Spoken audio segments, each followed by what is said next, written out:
তো আপনার ৩৬ বছরের গল্পটাই আমি তুলে নিয়ে আসতে চাই আজকে। শুরু করুন আপনি। শৈশবটা হচ্ছে যে আমি আমার যখন জ্ঞান হয়, জ্ঞান হওয়া অবধি পর্যন্ত যখন আমি বুঝি তখন আমি আমার নানা বাড়িতে ছিলাম। তো নানা বাড়িতে থাকতাম একটা কারণবশত, ওটা হচ্ছে আনন্দদায়ক, মানে আনন্দের জন্য আর কি। ওখানে বন্ধু বান্ধব বেশি ছিল, আচ্ছা, খেলাধুলা বেশি করতে পারতাম। বাবা কি করতেন? তো বাবা আমার তখন তামাকের ব্যবসা করতো, পুলিশে চাকরি করতো আমার বাবা। তো কোনো একটা কারণে চাকরিটা চলে যাওয়ার পরে উনি ব্যবসাটা বেছে নিয়েছেন। নেওয়ার পর তামাকের ব্যবসার ফাঁকে ফাঁকে কৃষিকাজ করতেন। তো তখন আমি একা ছিলাম, তখন তেমন একটা পরিবারের ভিতরে অভাব ছিল না। তারপর আমি নানা বাড়ি থাকতাম ওই বন্ধু বান্ধবের কারণে। থাকার পর আমি এক পর্যায়ে দেখলাম যে আমার মা একা থাকে, ওর কষ্ট লাগে, ছেলে সন্তান নাই। মাঝে মাঝে নানা বাড়িতে যে আমার নানির বকাবকি করে, আমার মেয়েটা রাখি দিছো কেন, আমার কাছে পাঠাই দাও। তো আমার মন বসতো না, কখনো বসতো না। তখন আমার জোর করে বাড়িতে নিয়ে আসতো, আমার নানি সহ নিয়ে আসতো। আসলে আবার আবার আমি ওই সারাদিন থাকতাম, ওই নানির আসল ধরেই থাকতাম। আচ্ছা, তারপর বিকেলে যখন নানি আবার চলে যেত, ওরে আমি পাহাড়ে দিতাম কখন কোন সময় কোন ফাঁকে আমাকে রেখে চলে যায়। আচ্ছা, তো যদিও চলে যেত, আমি আবার এদিক দিয়ে বুঝতে পারতাম যে চলে গেছে। আমি আবার দূরে গিয়ে ওই রাস্তার মধ্যে ধরে ফেলতে আবার সাথে করে যাইতাম। যাওয়ার পরে যখন আমার মামা বড়টা তখন ইন্টারমিডিয়েটে পড়ে, আমি এখন বুঝি যেটা আর কি ওই সময় বয়সটা এরকম ছিল। তো উনি আমাকে দেখে মানে চোখ রাঙ্গাইয়া অনেক রাগান্বিতভাবে মানে আমার দিকে তাকাইছে, আর রাগ করে একটা কথা বলছে। তো ওই ওই তখন অবস্থায় আমি একটু ভয় পাইছি। ভয় পাওয়ার সাথে সাথে আমি কান্না করে দিচ্ছি যে আমি আর এখানে থাকবো না। ওই ভয়ের কারণে পরে আমি অসুস্থ হয়ে পড়ে যাই কান্না করতে করতে। তো এই ওটাতে কেটে যাওয়ার পরে আমি স্কুল জীবনে ভর্তি হইলাম বাড়িতে এসে। স্কুল জীবনে ভর্তি হওয়ার পর ক্লাস 6, 7 যখন উঠছি, তখন আমার ওই একসাথে আমার স্বাস্থ্য জ্যাঠতো ভাই বোন মিলে স্কুলে যাইতাম আসতাম। ওখান থেকে এক ভাই আমাকে মানে পছন্দ করা শুরু করে দিল বলতে প্রতিনিয়ত একটা করে চিঠি লিখতো। ভাই বলতে মানে কি? আমার জ্যাঠাতো ভাই। ওকে। তো এই চিঠি লিখে আরেক জ্যাঠাতো বোনের দিয়ে পাঠিয়ে দিত। ওটা আমাকে না দিয়ে ওটা আমার বইয়ের খামের ভিতরে রেখে দিত, মলাট বলে যেটা আর কি, ওকে। রেখে দিত। ওটা প্রতিদিন রাখার পর আমি স্কুল থেকে আসার পর কিন্তু আমার আব্বা মা আমার বইগুলা সব চেক করতো। চেক করার পর কিন্তু ওরা কয়েকটা চিঠি পেয়ে গেছে, যেটা আমি জানি না। ওখান থেকে একটা ওদের সাথে পারিবারিকভাবে দ্বন্দ্ব লাগে যে চিঠি দেওয়ার কারণে। তো আমার আব্বা আবার ওদের সাথে একটু মারপিট করে, মাথা টাটা ফাটাই দেয়। তো এইটাকে কেন্দ্র করে আমি আবার আমার নানা বাড়িতে চলে যাই। ওখান থেকে আমি এসএসসি পরীক্ষা দিই। পরীক্ষা দেওয়ার পর আমি এসএসসি পাশ করি। এই এসএসসি পাশ করার পর আমার আব্বা প্যারালাইসিস হয়ে যায়। প্যারালাইসিস হওয়ার পরে পুরো সংসারটা আমাদের চলে না অবস্থা। এখন আমি কি করব? আমিও তো কেবল এসএসসি পরীক্ষা দিয়ে বের হয়েছি। আমার মার সাথে পরামর্শ করলাম এখন আমরা কিভাবে সংসারটা চালাইতে পারি। এই অসুস্থ থাকার ঔষধ পাতি সবকিছু মিলে কিন্তু আমার চাচারা আমার পাশে আসে না, আমাদের পাশে আর আসে না। এরকম করতে করতে উনিও অসুস্থ। এখন আমিও পড়ালেখা কিভাবে করব, এটা একটু কষ্টের বিষয়। এর ফাঁকে দিয়ে আমি আবার ওই 19 থাকা অবস্থায় একজনের সাথে আমার রিলেশন হয়ে যায়। ওকে। তো ওকে আমার পছন্দ লাগে এবং ও আমাকে পছন্দ করে। পছন্দ থাকা অবস্থায় ওর সাথে আমার একটা মানে ভালো সম্পর্ক তৈরি হয়ে যায় এবং চিঠি আদান প্রদান হওয়ার কারণে আবার এদিকে বাবা অসুস্থ। তখন যদি আমি সিদ্ধান্ত নিয়ে ফেলছি যদি আমি ওকে বিয়ে করি তাহলে হয়তো বা আমার ঝামেলাটা কমে যাবে। তো ওকে আর ফ্যামিলিগত দিক থেকে বিয়ে করা হলো না। আমি একদিন ওদের বাড়ির এদিকে বেড়াইতে আসছিলাম। বেড়াইতে আসার পর ওর ভাই মানে কথা বলছে, একটা মানে কটু কথা বলছে আর কি। এটা আমার এক ভাবি শুনতে পারছে। শোনার পরে ওই ভাবি কী করছে, বাড়িতে কথাটা লাগাইছে। লাগানোর পর এখন আমার আব্বা ওইটাকে রিয়েক্ট করি এমন একটা পর্যায়ে নিয়েছে যে আসলে আমি ওর সাথে খারাপ কিছু করে ফেলছি। উনি আমাকে ওই দিন রাত্রে মানে এমনভাবে মারতে গেছে যে হাতের মধ্যে একটা রশি নিয়ে আমার গলায় ঢুকাই দিছে, সেটা ফাঁসি বলে আর কি। ঢুকাই দিয়ে ওই ফার্স্ট এভাবে টান দিছে। টান দেওয়ার সাথে আমার হাতটা কিন্তু আমি এই ফাঁসির ভিতরে ঢুকাই দিছি, হাতে বাজি গেছে। বাজি যাওয়ার পর কোনো রকম রশিটা ফাঁক করে মাথা থেকে বের করে দিয়ে আমি একদিকে দৌড় মারছি তখন আমি ভয়ে দূরে আমার বান্ধবীর বাড়িতে গেছি। কারণ আমার বান্ধবীর বাড়ি আর আমার যার সাথে রিলেশন চলে তার বাড়ি কিন্তু পাশাপাশি। এখন ওই রাত্রের মধ্যে প্রচার হয়ে গেল যে আমি ওর সাথে রাত্রে পালাই গেছি। ও ওকে। তখন আমি ওদের বাড়িতে গেলাম। যখন ওদের বাড়িতে 3 দিন ছিলাম, তখন আমার বান্ধবীর আব্বা যেহেতু আমার আব্বার সাথে মানে কন্ট্যাক্ট করার পর বলছে যে আসলে ও ভয়ে আমাদের বাড়িতে চলে আসছে। আপনি এরকম কেন করছেন? মানুষ কি মেয়েদেরকে এভাবে মারে? এটা করতেন না আপনি। তো মানুষের তো কিছু থাকতেই পারে, তাই বলে যে খারাপ কিছু এটা না। অতি করা শাসন ভালো না। এই সব কিছু বুঝাই আমাকে বাড়িতে দেওয়ার পর আমি এখন একটা মানে সংকোচভাবে চলি, মন খুলে চলতে পারি না। তো এদিক সেদিক চললে মানুষে বলে ওই যে রাত্রে পালাই গেছে। অমুকের সাথে পালাই গেছে, অমুকের সাথে পালাই গেছে। কিন্তু আসলে বিষয়টা যে কি এটা শুধু আমি জানি, আর আমার ওই বান্ধবী, আমার বান্ধবীর বাবা জানে, আর কেউ জানে না। তো এখন হাজারো সত্যি যদি আমি সামনে আনতে চেষ্টা করি, এটা কেউ বিশ্বাস করে না। বিশ্বাস করে না যখন, তখন আমি সব কিছু মনের প্রতি চেপে রেখে আমি আমার নানা বাড়িতে গিয়ে আবার ইন্টারমিডিয়েট জীবনটা শুরু করি। মানে ইন্টারমিডিয়েটে ভর্তি হই আমার এটা একটা মামার। বড় সমস্যা আমাদের সমাজে, মানে মেয়েরা এই জায়গাটায় যদি আসলে ফ্যামিলি সাপোর্টটা না পায়, এটা খুব দুঃখজনক আসলে। যাই হোক, হ্যাঁ বলেন। তারপর তখন আমি আমার নানা বাড়িতে চলে যাই। আমার মামারা ওখান থেকে ভর্তি করানোর পরে আমি এই পাশাপাশি কি করলাম, পরিবারটাকে বাঁচানোর জন্য মানবাধিকার সংস্থা নামে একটা সংস্থার মধ্যে আমি একটা জব নিলাম। কোন পরিবারকে বাঁচানোর জন্য? আমার বাবার পরিবার। কেন? মানে বাবা যেহেতু বাবা প্যারালাইজ। অসুস্থ, হ্যাঁ। ও, তো জব নেওয়ার পর আমি এখানে এদিকে ছোট ছোট ভাই বোন দুইটা আছে, এরা কেউ 6-এ পড়ে, কেউ 5-এ পড়ে, এরকম অবস্থা। আমি এসএসসির পর জবটা নেওয়ার পর পাশাপাশি জবটা করতেছি, চাকরি পড়ালেখা করতেছি। আবার এদিক দিকে ক্ষেত খামারের যে কাজগুলো আছে, ধান চাষ থেকে শুরু করে সবকিছু, এগুলো আমি দেখাশোনা করতেছি। নানির বাড়িতে থেকে কিভাবে দেখাশোনা করতেন? আমার নানা বাড়ি আমাদের বাড়ির পাশাপাশি। ও আচ্ছা, ওকে। বেশি দূরে না, মানে সকালবেলা যদি আসি, সারাদিন কাজ করে চলে গেলে বিকালে আবার ওদিকে চলে যাই। আচ্ছা আচ্ছা। চলে গিয়ে আবার রাত্রে ওখানে থাকলে আবার পরদিন সকালবেলা এদিকে গুছাই দিয়ে আমি কলেজে চলে যেতাম। কলেজ 3 দিন, সপ্তাহে 3 দিন করতাম, আর 3 দিন করতাম না। আচ্ছা। তো এই ফাঁকে চলার পর ওই এর ফাঁকে দিয়ে আবার ওই কাজটা করতাম। কাজটা আমার মানে একাধারে নিজের জমি জমা দেখা, হ্যাঁ, চাকরি করা, প্লাস হচ্ছে কলেজে পড়াশোনা করা। আচ্ছা। এবং মানুষের দুর্নাম তো আছে। হ্যাঁ, দুর্নাম তো আছেই। কিন্তু আমার ভিতরে একটা সাহস ছিল যে আমি মানুষের কোনো কথায় মানে কেয়ার করি না। যে যাই বলুক, এটা হচ্ছে তার ব্যক্তিগত ব্যাপার। আমি তো জানি, আমার আল্লাহ তো জানে যে আমি কি জিনিস। যদি আমার ভাগ্যে থাকে ভালো বিয়ে হাসাদি হবে, না থাকলে আমি এভাবেই সংসার চালাবো। বাহ। এভাবেই চিন্তা ভাবনা করছি। করার পর আমি পড়ালেখাটা চালাইলাম, চালার পর ইন্টারমিডিয়েট পাস করলাম। পাস করার পর আমি দেখতেছি একটা অ্যাপ্লিকেশন খুঁজছে। তা আমার আব্বারে জানাইলাম। জানার পর আমার আব্বা, আমার চাচা, ছোট চাচা, আমি মিলে 3 জনে টার্গের মধ্যে চলে আসছি। এখন সকাল 10টায় পরীক্ষা, রাত্রে থাকতে হবে। রাত্রে একটা হোটেলে 3 জনে উঠলাম, উঠে ওখানে থাকলাম। পরদিন সকালে পরীক্ষা দিলাম, ভাইবা পরীক্ষা হলো। পরীক্ষা হওয়ার পর আমি পরীক্ষাতে টিকে গেছি। আচ্ছা। টিকে যাওয়ার পর পরের দিন আমার ভাইবা পরীক্ষার আবার ডেট দিছে। তখন কি আপনি ইন্টার কমপ্লিট করে ফেলেছেন? কমপ্লিট করছি। আচ্ছা। ডেট দিছে, ডেট দেওয়ার পরে হলো পরের দিনও থাকতে হইলো। পরের দিন ভাইবা হইলো। ভাইবার পরে আবার আমি ভাইবা তো টিকছি, পরে প্রি সার্ভিসের জন্য রেখে দিছে। আচ্ছা। প্রি সার্ভিসের জন্য রেখে দিছে যখন, তখন আমাদের সাথে আলাপ আলোচনা করে কথাবার্তা বলে কে কোথায় কোন এলাকায় চাকরি করবে, কার কোথায় পোস্টিং, এটা নিয়ে কথা বলতেছে। কথা বলার পর আমার পোস্টিংটা দিল। পড়ছে যখন, তারপর আমার বাড়ি থেকে দূরে হবে আর কি। তো পড়ছে যখন, তখন আমি এখান থেকে আসলাম। আসার পর এখন আমার সাইকেল চালায় চাকরি করতে হবে, কারণ আমি তো সাইকেল চালাতে পারি না। তখন ডিসিশন নিলাম সাইকেল চালা আমি কত সালের গল্প এটা? এটা 2001 সালের কথা। 2001 সালে, আজ থেকে প্রায় 18 বছর। ইন্টারমিডিয়েটের পরেই। জি।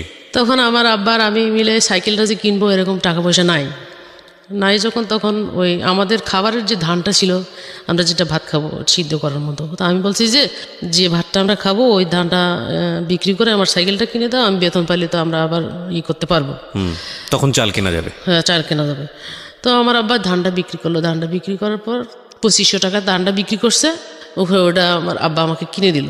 কিনে দেওয়ার পর ওটা নিয়ে আমরা বাসায় চলে আসলাম। বাসায় আসার পর তখন আমি ওই 4 দিনের মধ্যে সাইকেলটা চালানো শিখে ফেলি। আচ্ছা। শিখে ফেলার পর আমি যেদিন জয়েন করবো, ওই দিন আমি সাইকেল টাইকেল সব কিছু নিয়ে আমাকে আমার আব্বা ওখানে রেখে আসছে। রেখে আসার পর আমি ওখান থেকে সাইকেল যাত্রা শুরু করলাম চাকরিতে। মানে কোথায় কোথায় যেতে হবে, ফিল্ডে কী আসে, বিষয় সব কিছু ওখান থেকে জেনে নিলাম, ম্যানেজারের কাছ থেকে জেনে নেওয়ার পর ওখানে আমরা একটা টিমের মধ্যে চাকরি করতাম। মানে এক একজন এক এক প্রোগ্রামে। আমি ছিলাম হয়েছে এনএপি প্রোগ্রাম, শিক্ষা প্রোগ্রাম। আচ্ছা। তো ওই প্রোগ্রামে শুধু আমি একা। এখন আমি 3 মাস কাজ করার পর আমাকে ওখান থেকে প্রোগ্রামটা চেঞ্জ করে দেওয়া হলো। চেঞ্জ করে দিল আমাকে এডিপি প্রোগ্রামে। যেমন ওই এলাকার মধ্যে হতদরিদ্র, গরিব দুঃখী যে লোকের মেয়েগুলো আছে আমার মতো বয়স, বা 18 বছর 17 বছর, পড়ালেখা করে না, এদেরকে গ্রাম থেকে বুঝাই শুনে ধরে এনে ওদের ভিতরে একটা পাঠাগার সিস্টেম ছিল। বিকালবেলা, সকালবেলা যদি আমি ছোট বাচ্চাদের দেখতাম, বিকালবেলা আমার বড় বাচ্চাদের দেখতে হইতো। এটাকে নিয়ে আমি আবার ওই গেলাম, পাঠাগার ভিজিট করতে যাইতাম। তো ওই রকম মেয়েদেরকে আনে বুঝাই শোনায়, বড় বড় মেয়েদের, অশিক্ষিত মেয়েদেরকে দিতাম, মোটিভেশন করতাম, পড়ালেখার জন্য আগ্রহ করতাম। ওইগুলো করার জন্য আমার লাগতো আপনার হচ্ছে সিডি, টিভি, মানে সাংস্কৃতিকমূলক অনুষ্ঠানের জন্য যে সমস্ত জিনিসগুলো দরকার, এগুলো দিয়ে এটার জন্য আমাকে প্রতি মাসে ট্রেনিং করতে হইতো। চাকরি করতে করতে আমার বছর খানেক হয়ে গেল চাকরির বয়স। বছর খানেক হয়ে যাওয়ার পর এর মাঝখান দিয়ে আমি এই ছুটিতে বাড়িতে আসছি। আর এই যে আমার বাড়িতে থাকাকালীন যার সাথে রিলেশন ছিল, একটা বদনাম হয়ে গেল, ওর সাথে আমার কোনো যোগাযোগ নাই। তো ফুট করে একদিন বাড়িতে, ও বাড়ি যাচ্ছে, আমিও আসতেছি, তো এলাকার ভিতরে দেখা হয়ে গেছে। যখন, তখন ওর সাথে আমার কথা হইলো, কথাবার্তা হইলো। হওয়ার পর ও কি করছে, আমার ফোন নাম্বার নিছে, সিডিসিএল নাম্বার একটা ব্যবহার করতাম, তখন আমার সাথেও মাঝে মাঝে ওর সাথে ফোনে কথা হইতো। তা আমার ফ্যামিলিগত বিস্তারিত যখন জানলো, তখন ওর সাথে আমার কথা হইলে মাঝে মাঝে ওর সমস্যায় পড়লে আমার থেকে টাকা নিত, আমি সমস্যায় পড়লে ওর থেকে নিতাম। এরকম একটা বন্ধুত্ব সুলভ রিলেশন ছিল। তা এক পর্যায়ে কথা বলতে বলতে দুজনের মধ্যে আবার একটা ভাব সৃষ্টি হয়। তা আমি বলি যে এভাবে না থাকে আমরা দুজনে বিয়ে করলে হয় না? কয় কথাটা খারাপ বলছ না, কথাটা ভালোই বলছিস, বিয়ে করলে মনে হয় আমরা এখন চাকরি বাকরি করি, আমাদেরকে মেনে নিবে, করে ফেলবো। তো এই কথাই থাকে, আমি আর এর সাথে তেমন একটা বাড়াবাড়ি করি না। হয়তো বা দেখা গেছে 15 দিন পর একদিন কথা হয়, 10 দিন পর একদিন কথা হয়, এরকম। তো এই দিক দিয়ে আমি চাকরি বাকরি করতে মোটামুটি পরিবারটা গুছাই ফেলছি, একটু স্বস্তির দিকে আসছে, মোটামুটি ভালোই চলছে। চলার পর এখন ওই সময় আমার ছোট ভাই ফর্ম ফিল আপের টাকা পাঠাবো এসএসসি। তো আমি আবার আমি এখনো বেতন পাই নাই, আমার এই বন্ধুর কাছে কল করছি, আমি কিছু তুমি আমার কিছু টাকা দাও, আমার ভাইয়ের ফর্ম ফিল আপ, তো ওই জন্য একটু আমার তাড়াতাড়ি জরুরি করে বাড়ি যেতে হবে, আমার আব্বা অপেক্ষা করতেছে। তো ও কি করছে, আমার সাথে কথা বলে বলতেছে আচ্ছা ঠিক আছে আমি দিচ্ছি, তবে অন্য একটা নাম্বারে পাঠিয়ে দিচ্ছি। ও কথাটা বলে মোবাইলটা অফ করে দিছে। যখন ওই যে টাকা পাঠাইবে বলছে, এখন আমি আর ওরে পাই না। ওর টাকা 3000 টাকা দিয়েছে ওর বন্ধুর কাছে। উনি কি করছে, আমাকে ফোন করে বলছে যে আপনি টাকা চাইছিলেন, টাকাটা আমার কাছে দিয়ে দিছে, আপনি এসি পরিবহনে যান, আপনার টাকাটা আমি পাঠিয়ে দিচ্ছি। তো বলে যে আমি বলছি আচ্ছা ঠিক আছে আমি যাচ্ছি। আমি তখন এসি পরিবহনে গেছি, যাওয়ার পর উনি আমাকে টাকাটা পাঠিয়ে দিছে। পাঠিয়ে দেওয়ার পর ওনার নাম্বারটা আমি সেভ করে রাখছি, যে ওই পর্যন্ত শেষ, আমার আর মনে নাই। যখন তখন আমি ফর্ম ফিল আপ শেষ করে আমি আবার আমার চাকরির জায়গায় চলে গেছি। চলে যাওয়ার পর প্রায় মাসখানেক পর আমাকে আমার আব্বা কল করছে। কল করে বলতেছে যে আমি হচ্ছি বড়, আমার ছোট চাচার মেয়ে আমার থেকে ছোট, তো ওর বিয়ের কথাবার্তা চলছে যখন, তখন আমার আব্বা এখানে একটা ব্যাগরা দিচ্ছে যে আমার মেয়ের বিয়ে হয় না এখনো, এখন তোমার মেয়ের বিয়ে দিলে মানুষ খারাপ বলবে। তা আমি বলছি যে ওরা যখন ভালো সম্বন্ধ পাইছে, বিয়ে দিয়ে দেখ, সমস্যা নাই, আমার বিয়ে আমি নিজে করে নেব, চাকরি যেহেতু করি এরকম পাবোই অনেক কিছু, তা তোমাদের বাড়িতে আমার থাকতে হবে এমন কোনো কথা না। তা আমার বলতেছে যে তাহলে কিছু টাকা লাগবে। তা আমি বলছি কত টাকা লাগবে? কয় 1020 টাকা হইলে আমি এদিক দিয়ে একটা সমস্যার সমাধান করবো আর কি। আমি ওই দিন সন্ধ্যার মধ্যে আমি তখন বেতন ধরছি আমার 8900 টাকা, আর এদিক দিয়ে সব কিছু মিলাই 10-12 হাজার টাকা পাইতাম। তো আমার ওখানে আবার থাকতে থাকতে বন্ধু বান্ধব হয়ে গেছে, ওদের থেকে আমি কিছু টাকা সংগ্রহ করছি, করার পর আমি 20,000 টাকা মিলে বাড়ি আসছি। তো বাড়িতে আসি দেখি বিয়ে সব আয়োজন শেষ। পরে বিয়ের রাত্রে যখন আসলাম, বিয়ে হয়ে গেল, চলে গেল, খাওয়া দাওয়া শেষ, আমিও ভাত টাত খাইছি। খাওয়ার পর ওই ডেকোরেশন যেগুলো আছে, পরযাত্রী যেখানে বসছিল ওইখানে বসে বসে মোবাইল টিপতেছি। তো টিপতে ওর নাম্বারটা চলে আসছে, আর আমার তো মনে নাই। আমি কইছি যে এটা কার নাম্বার, দেখি তো একবার ট্রাই করি। আমি কি করছি, মিস কল মারছি। মিস কল মারার সাথে সাথে আমার কাছে ব্যাক করছি। ব্যাক করার পর বলছে যে, আমি বলছি ভাই আপনি কি, কয় কেন আপনি আমাকে চিনেন না, আপনার নাম্বার তো আমার কাছে সেভ করা আছে, আপনি মায়া বলছেন না? আমি কি হ্যাঁ মায়া বলছি। আমি কো আচ্ছা, কয় আপনি কথাটা শুনলে মন খারাপ করবেন না তো? আমি জানি ওর সাথে আপনার রিলেশন, আপনাদের দুজনের বিয়ে হবে, কথাটা বলতেছি, আপনি আবার মন খারাপ করেন না। আমি সাথে ওর সাথে এমন কোনো কিছু না যে ওকে আমার পেতেই হবে, বললে কোনো সমস্যা নাই, বলেন।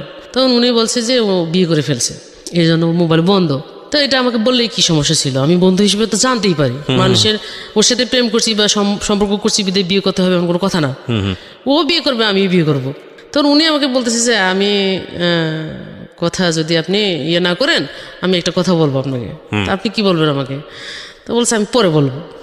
ফোনটা কাটছে। তো এটা মনের ভিতরে রাখার পর কি করছে, আমার সাথে প্রায় 6 মাস এমনি কথা বলছে। কথা বলার পর উনি আমাকে বলছে যে আমি আসলে আপনাদের এদিকে আসবো যখন বলছে, তখন আচ্ছা ঠিক আছে আসলে দেখা করবো, সমস্যা নেই। তখন কি করছে, ওর সাথেই ওই বেড়াইতে গেছে আমাদের এলাকায়। বেড়াইতে যায় যখন ও আমাকে সামনাসামনি ফেস ফেস দেখছে, দেখে ও আমাকে পছন্দ করে ফেলছে। আচ্ছা। আর আমিও যখন ওকে দেখছি, দেখার পর আমারও পছন্দ হয়ে গেছে, যে আমি যার সাথে রিলেশন করলাম তার থেকেও যে সুন্দর এবং অনেক ভালো, অনেক স্মার্ট, অনেক শিক্ষিত, মাস্টার্স কমপ্লিট। এটা এই বিয়েটা যদি করি আমার ফ্যামিলি অবশ্যই মেনে নিবে। 6-7 মাস কথা বলার পর এতে কি করছে, নিজে আগ্রহ করে আরেকবার চলে গেছে। তো ওনার সাথে আমার কথা হলো, আমি মনে করছি দুষ্টামি করতেছে মনে হয়। তা আমি ওই দুষ্টামিমূলক এইভাবে কথাগুলো বলে ফেলছি যে আচ্ছা ঠিক আছে আসেন। তো ওকে তো দেখছি একবার, দেখার পর পরের বার যখন গেলাম উনি আমাকে বলছে যে আমি আমার মামাকে সাথে করে নিয়ে আসছি, আর আপনি আসেন। টার্মিনালে উঠে ওরা হোটেলে উঠছে, হোটেলে উঠার পর আমাকে কল করছে। তখন আমার তো এই দিক দিয়ে ছুটি নিয়ে নেই, ছুটি নিতে তো আমার একটু সময় লাগবে। তো আমি সকালবেলা যাইয়া ফিল্ডের সব কাজ গোছগাছ করে রাখি, অফিসে আসছি। অফিসে আসি, ম্যানেজারে বলছি স্যার আমি বিকালের দিকে অফিসে আসবো না, আমার একটু কাজ আছে, আমার একটু ছুটি দেন। তো কি কাজ পড়লো ওখানে, আবার আমার সহপাঠী আরেকজনকে বুঝাই দিয়ে বলছে যে আজকে যাবে না, আপনারা একটু ম্যানেজ করে নিয়ে। করার পর ওই দিন বৃহস্পতিবার ছিল, আমি বিকালে দুপুরের দিকে রওনা হয়েছি। রওনা হয়ে ওর সাথে দেখা হলো আমার 2টা বাজে। ওকে, 2টা বাজে যখন দেখা হলো তখন ও বলে যে রিক্সায় ওঠো। তো ওর সাথে আমি রিক্সায় উঠলাম, মানে ওর মামা আছে হোটেলের ভিতরে। আমি এখন সংকোচ করতেছি একটা ছেলের সাথে হোটেলের ভিতরে যাবো কি যাবো না, বা একটা ভয়ের বিষয় আছে। তা আমি বলতেছি আমি হোটেলের ভিতরে যাব না, আপনি এখান থেকে যা করান মানে কিভাবে করবেন সেটা আপনি বলেন। তো ও কি করছে, মানে টাকা কিন্তু মনে হয় 20,000-এর মতো নিয়ে গেছে। মানে আপনি আগে থেকেই জানতেন যে আপনারা বিয়ে করতে যাচ্ছেন বা এরকম কিছু একটা? সামথিং সামথিং বলা ছিল। তো আপনার ফ্যামিলিকে আপনি জানাননি কেন? না, আমি জানাইনি। জানাননি কেন? জানা নেই বলতে আমার ফ্যামিলি এত দূরে ছেলের সাথে বিয়ে দেবে না। আচ্ছা, বিয়ে দেবে না বলতে যদি আমি ঢাকায় ছেলে বিয়ে করি তাহলে এখানে যদি আমাকে ফেলে চলে যায় পরে ওকে আমরা কোথায় খুঁজে পাবো? এমনি আমরা মধ্যবিত্ত পরিবারের মানুষ, আমরা এগুলো চাই না। এখন এদিক থেকে আমার পছন্দ হয়ে গেছে, এটা আমি মানে করবোই তো করবো, যে কি জীবনের ডিসিশন কি হয়। পরে ওই কি করলো, আমাকে ওখান থেকে রেখে মানে আগে মার্কেটে ঢুকাইছে। মার্কেটে ঢোকার পর বিয়ের যেগুলো কেনাকাটা সবগুলো করছে, নাক ফুল থেকে শুরু করে কাপড় চোপড় পাঞ্জাবি সব কিছু মিলাই করে ফেলছে। উঠার পর ওরা আর একটা রুম নিয়ে ফেলছে, মানে আমার জন্য আর কি। ওরা 2জন এক জায়গায় থাকবে, আমি এক জায়গায় থাকবো। তো আমি আমার রুমে আছি, ওরা ওনাদের রুমে আছে। থাকার পর ওখানে ওই হোটেলের মালিকের সাথে কথা শেয়ার করছে। শেয়ার করার পর বলছে যে আচ্ছা ঠিক আছে, আমি বিয়েটা আমরাই করাবো, আমরা মেয়ের পক্ষ আর ছেলের পক্ষ তো একজন আসি। তো ওখানে কাজী টাজি আনি, ওখানে কিন্তু বিয়েটা হয়ে গেছে। আপনার ফ্যামিলি জানতো না? না, ফ্যামিলি জানতো না। বিয়েটা যখন হয়ে গেল, ওই দিন বিয়ে শেষ করার পর প্রায় রাত্রে 9:30 বাজছে। 9:30 বাজছে। তা আমি বলছি তো আমি এখানে থাকতে পারবো না, আমার তো যাইতে হবে। তো বলতেছে না, চলে গেলে কেমন হয়, এটা খারাপ দেখা যায় না, থাকো আজকে, কালকে শুক্রবার বন্ধ আছে, শুক্রবার বিকালে যাবো, শনিবার অফিস করবা। আমি ওখানে থাকলাম। থাকার পর শুক্রবার বিকালবেলা ওর মতো চলে আসছে, আমি আমার মতো চলে গেছি। চলে যাওয়ার পর আবার কন্টিনিউ তো ফোনে যোগাযোগ হয়। তো যোগাযোগ করতে করতে করতে করতে এটা আমার বাড়িতে জেনে গেছে যে আমি বিয়ে করে ফেলছি। জেনে গেছে যখন, তখন আমার বাড়িতে কিছুতেই না, দিবে না, মানতেছে না। এখন যদি আমাকে অন্য কোথাও বিয়ে করে দেয়, এখন ওর সাথে বিয়ে করছি, যা করার তো সবকিছু করে ফেলছি, এখন আমি আর একটা ছেলের কাছে যাবো না। এখন আমার কপালে যা হবে হবে। এখন তোমাদের সংসার আমি বোঝাই দিছি, এখন তোমরা ভালোভাবে মেনটেন করে চলো, আমি এভাবে বলছি। বলার পর আমি ফ্যামিলিকে বলেছেন যে তোমাদের ফ্যামিলিকে বলেছি যে আমি আমার যতটুকু করার ছিল আমি অতটুকু করে গোছাই দিছি, এখন তোমরা তোমাদের মতো মেনটেন করে চলো। না, আমার পক্ষে সম্ভব না, আমি ওর সাথে সংসার করবো। আমি এই কথা বলে আমি ওখান থেকে চাকরি বাকরি ছেড়ে ওর সাথে চলে আসছি। চলে আসলাম ঢাকা আসার পর এখানে আমাকে রাখলো। রাখার পর ওদের বাড়িতে রাখলো, এইখানে থাকলাম। থাকার পর আমার ওই বছরের মধ্যে আমি কনসেপ্ট করি। কনসেপ্ট করার পর এখন আমি যে বাড়িতে যাবো আসবো বা কোনো কিছু, ওই সময়ের মধ্যে আমার ডিগ্রিতে পরীক্ষা শুরু হলো যখন, তখন আমি আবার ওই কনসেপ্ট অবস্থায়, আমার পেটে তখন বাচ্চা 7 মাস চলে, ওই অবস্থায় আমি ডিগ্রি পরীক্ষা দিলাম। পরীক্ষা দেওয়ার পর আমি আবার আমাদের বাড়িতে না গিয়ে আমার ফুপু বাড়ি থেকে পরীক্ষা দিছি। পরীক্ষা দেওয়ার পর ওখান থেকে আমি আবার শ্বশুর বাড়িতে চলে এসেছি। তো এই বাচ্চাটা হওয়া পর্যন্ত আমি ওদের সাথে ভালো ছিলাম, মানে ওরা আমার সাথে ভালো ব্যবহার করতো। বাচ্চাটা হয়ে যাওয়ার পর এই বাচ্চার বয়স যখন 1 বছর, তখন আমি আবার কনসেপ্ট করে ফেলার পর তখন আমি আমার কি করলাম, এদিক থেকে আমার ফ্যামিলির সাথেও যোগাযোগ হয়ে গেল যে বাচ্চা কাচ্চা হয়ে গেছে, এখন আর এগুলো ধরে রাখে লাভ কি, একটা মিউচুয়াল করে ফেলার পর ওরা তখন এদিকে আসছে, এদিক থেকে ওরাও ওদিকে গেছে। এখন একটা আসা যাওয়ার মধ্যে আছি। থাকার পর পরে যখন দ্বিতীয় বাচ্চাটা আমার কনসেপ্ট আসে, তখন আমি নায়ুরি হিসেবে আমার বাবার বাড়িতে চলে যাই। বাবার বাড়িতে যখন চলে যাই, তখন আমার মা আমাকে বলে যে এই বাচ্চাটা এখনো বড় হয় নাই, আবার আরেকটা বাচ্চা নিয়েছিল, চল বাচ্চাটা নষ্ট করে ফেলে, বাচ্চাটা রাখবা না। তো আমি ততটা ওই ইয়েটা বুঝতাম না তখন আমি গেছি আমার মার সাথে, ওখানে গেছি, এটা নষ্ট করে ফেলবো। কারণ ওখানে যাওয়ার পর ওখানে মহিলা গাইনি যে করতেছে, আরও অন্য মহিলারা আছে, দেখি তো চিৎকার করে চিল্লায়। তা আমি আবার কি করছি, এটা আমি ভয় পেয়েছি। ভয় পাওয়ার কারণে আমি ওনাকে ওখানে বসে রেখে ওখান থেকে নিজে বাড়িতে চলে আসছি। তা আমার মা আমাকে খুঁজে আরেকজনকে জিজ্ঞেস করছে, আমার মেয়েটারে দেখছেন? আপনার মেয়ে কবে রিক্সা নিয়ে বাড়ি চলে গেছে? তখন আমার মা বাড়ি ঘুরে এসে বলতেছে যে তুমি আমাকে রেখে চলে আসলে কেন? আমি কই, তুমি যে কাজ করার জন্য আমাকে নিছো ওটা আমি করবো না, ওটা তুমি করো, যাই যাও। ওকে। তো করার পর বলছে কয় এটাই সামলাইতে পারতেছিস না, আবার আর একটা নিছিস, এখন দুইটা কেমনে সামলাবি? আমি কই, কষ্ট করলে একবারে করবো, আর করবো না পরে। এভাবে করার পর আমি আর বাচ্চাটা নষ্ট করি নাই। থাকার পর হইলো তখন আমি ওই অবস্থা থেকে শুরু হইলো 8 মাস যখন চলে, তখন থেকে আমার উপর টর্চারিং এর একটা কিভাবে হয়েছে প্রভাব ঘটনাটা চলে বল। আসলো। চলে আসলো বলতে আমার শাশুড়ি মানে কথায় কথায় খোঁটা মারে, আমি নিজে নিজে বিয়ে করছি, আমার এত সুন্দর ছেলে দেখে মন মানে নাই, চলে আসতো। আমি ঢাকা শহরে ছেলে বিয়ে করাইলে কত কিছু পাইতাম, কোনো কিছু পাই নাই। আজকে এর 2টা বাচ্চা হয়ে যাচ্ছে, তোর ফ্যামিলি থেকে কোনো কিছু দেয় নাই বা ওইরকম কিছু পাই না, একটা মানে আত্মীয়তার সম্মান বলতে কিছু আছে। আমি বলছি যে এত দূর থেকে তো এত কিছু করা সম্ভব না, আর আপনারা গেলে তো আমার মা বাবা ফেলাই দেয় না, আমাদের সাধ্য মতো যতটুকু করার দরকার আমরা অতটুকু করি, এইভাবে তো আপনি আমাকে এভাবে বলতে পারেন না। তো ওনার ছেলে হচ্ছে ও সহ 4 জন, আরো 3 ছেলে আছে, মেয়ে এক আছে, এক মেয়ে বিয়ে হয়েছে। তো ওই পরিবারের সমস্ত কাজ আমাকে দিয়ে করাইতো, রুটি বানা থেকে শুরু করে সকালবেলা প্রতিদিন 1 গাদা রুটি বানাইতে হয়, ভাজি করতে হয়, চা আছে, সব কিছু মিলাই করা লাগে। এখন আমি যে একটা প্রেগনেন্ট অসুস্থ মানুষ, আমি যে খাবো বা স্বামী হিসেবে যে ও আমার খোঁজ খবর নিবে বা কিছু করবে এরকম কোনো কিছু না। তখন আমি ফোন করলেও শুধু ওর মার সাথে কথা বলে, আমার সাথে কথা বলে না। তো এরকম একটা পর্যায়ের ভিতরে চলে গেছে। চলে যাওয়ার পর এরকম সহ্য করে থাকতে থাকতে পরে ডেলিভারি হয়ে গেছে। ডেলিভারি হয়ে যাওয়ার পর আবার মানে কষ্ট যেটা দিছে এর থেকে আরও বেশি টর্চারিং শুরু হয়েছে। টর্চারিং যখন শুরু হয়েছে তখন আমি কিন্তু এখন তো এই অবস্থায় তো আমি আমার বাবার সংসারে ফিরে যেতে পারবো না। এখন যদি যাই তখন ওরা আমাকে আগেই বলছে যে আমরা এগুলো চিন্তা ভাবনা করে কথা বলছিলাম, এখন আমরা এগুলো মানবো না, আমি শেয়ারও করতে পারতেছি না। তখন বাচ্চাটার বয়স 1 বছর 6 মাস এরকম হয়েছে। ও একটু একটু করে হাঁটা অবস্থায় আমি কি করছি, যে টাকা পাবো, যে টাকা নাই, ওই টাকাটুকু পাঠায় সব ওদের কাছে। তখন আমার অসহ্য হয়ে গেছে যখন, তখন আমি কোনো রকম 500 টাকা জোগাড় করছি। জোগাড় করার পর ওই 500 টাকা নিয়ে আমি কি করছি, বাচ্চা 2টা নিয়ে সায়দাবাদ টিকিট কেটে গাড়িতে ওইটা চলে গেছে। বের হয়ে যখন তখন ওর মা ওকে ফোন দিয়ে বলছে যে তোর বউ বাড়ি থেকে বের হয়ে গেছে, বের হয়েছে তো হয়েছে, এই বাড়িতে আমি আর ঢুকাবো না। আমার কাছে মোবাইল নেই যখন, তখন ও কোন অফিসে চাকরি করে ওইটা আমি জানি। অফিসে চলে গেছে, অফিসে চলে যাওয়ার পর অফিসে ওরে আমি পাইছি। ও আমার দেখে মানে মুখ এমনভাবে কালো করছে যেন আমি ওর শত্রু গেছি ওখানে। তারপরে সব কিছু মেনে নিয়ে ওই অফিসে থাকার পর ওই দিনে তো ব্যাচেলার থাকতো, যে বাসায় ব্যাচেলার থাকতো বাসা তো নেওয়া সম্ভব না, কারণ অফিসের রুমের ভিতরে বসায় রেখে ঘন্টা 2-এর মধ্যে বাসা খুঁজে নিছে। বাসা খুঁজে নেওয়ার পর 1000 টাকা একটা রুম ভাড়া নিছে, ওই রুমের ভিতরে আমাদেরকে আপাতত উঠাইছে। উঠানোর পর 1 মাস থাকলাম, 2 মাস, 3 মাসের মাসে বলতেছে যে আমার একলা সংসার চালানো সম্ভব না, আমি কি আমার ভাই বোনদের টানবো নাকি এখানে আমি আলাদা করে সংসার টানবো, এটা সম্ভব না। তখন আমি বললাম যে আমি তো পড়ালেখা জানি, আমি তো একবারে অজ্ঞ না যে কোনো কিছু করতে পারবো না, যে কোনো একটা চাকরির ব্যবস্থা করে দাও, আমি বাচ্চা কাচ্চা কারো কাছে রাখি, আমি চাকরি করবো। তো এরকম যখন একটা কথা বললাম তখন ও রাজি হইলো।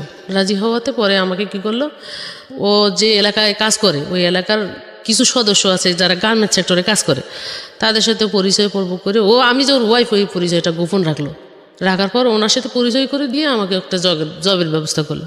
করার পর এখন পড়ালেখা করছি, এতগুলা পড়ালেখা করার পর আমি গার্মেন্টসের ভিতরে যখন আমি পরিবেশটা সম্পর্কে বুঝলাম ওই দিনে ইন্টারভিউ দিতে যাইয়া, এখন আমি বলছি যে আমি এই সমস্ত চাকরিগুলো করবো, এটা আমার পক্ষে সম্ভব না, আমি মেনে নিতে পারবো না এটা। তো যিনি সুপারভাইজার আমার, তিনি অনেক ভালো, উনি আমাকে গেট থেকে নিচে নেওয়ার পর ফ্লোরে নিচে নিয়ে আমাকে, আমি তো ওই সেক্টরে একবারে নতুন, কিছু জানি না, উনি আমাকে সব কিছু জানাই দিছে, শিখাই দিছে। তো শিখাই দেওয়ার পর আমাকে বলছে যে তোমাকে ইন্টারভিউ বোর্ডে যখন যেগুলো জিজ্ঞেস করবে তুমি এগুলো বলবা।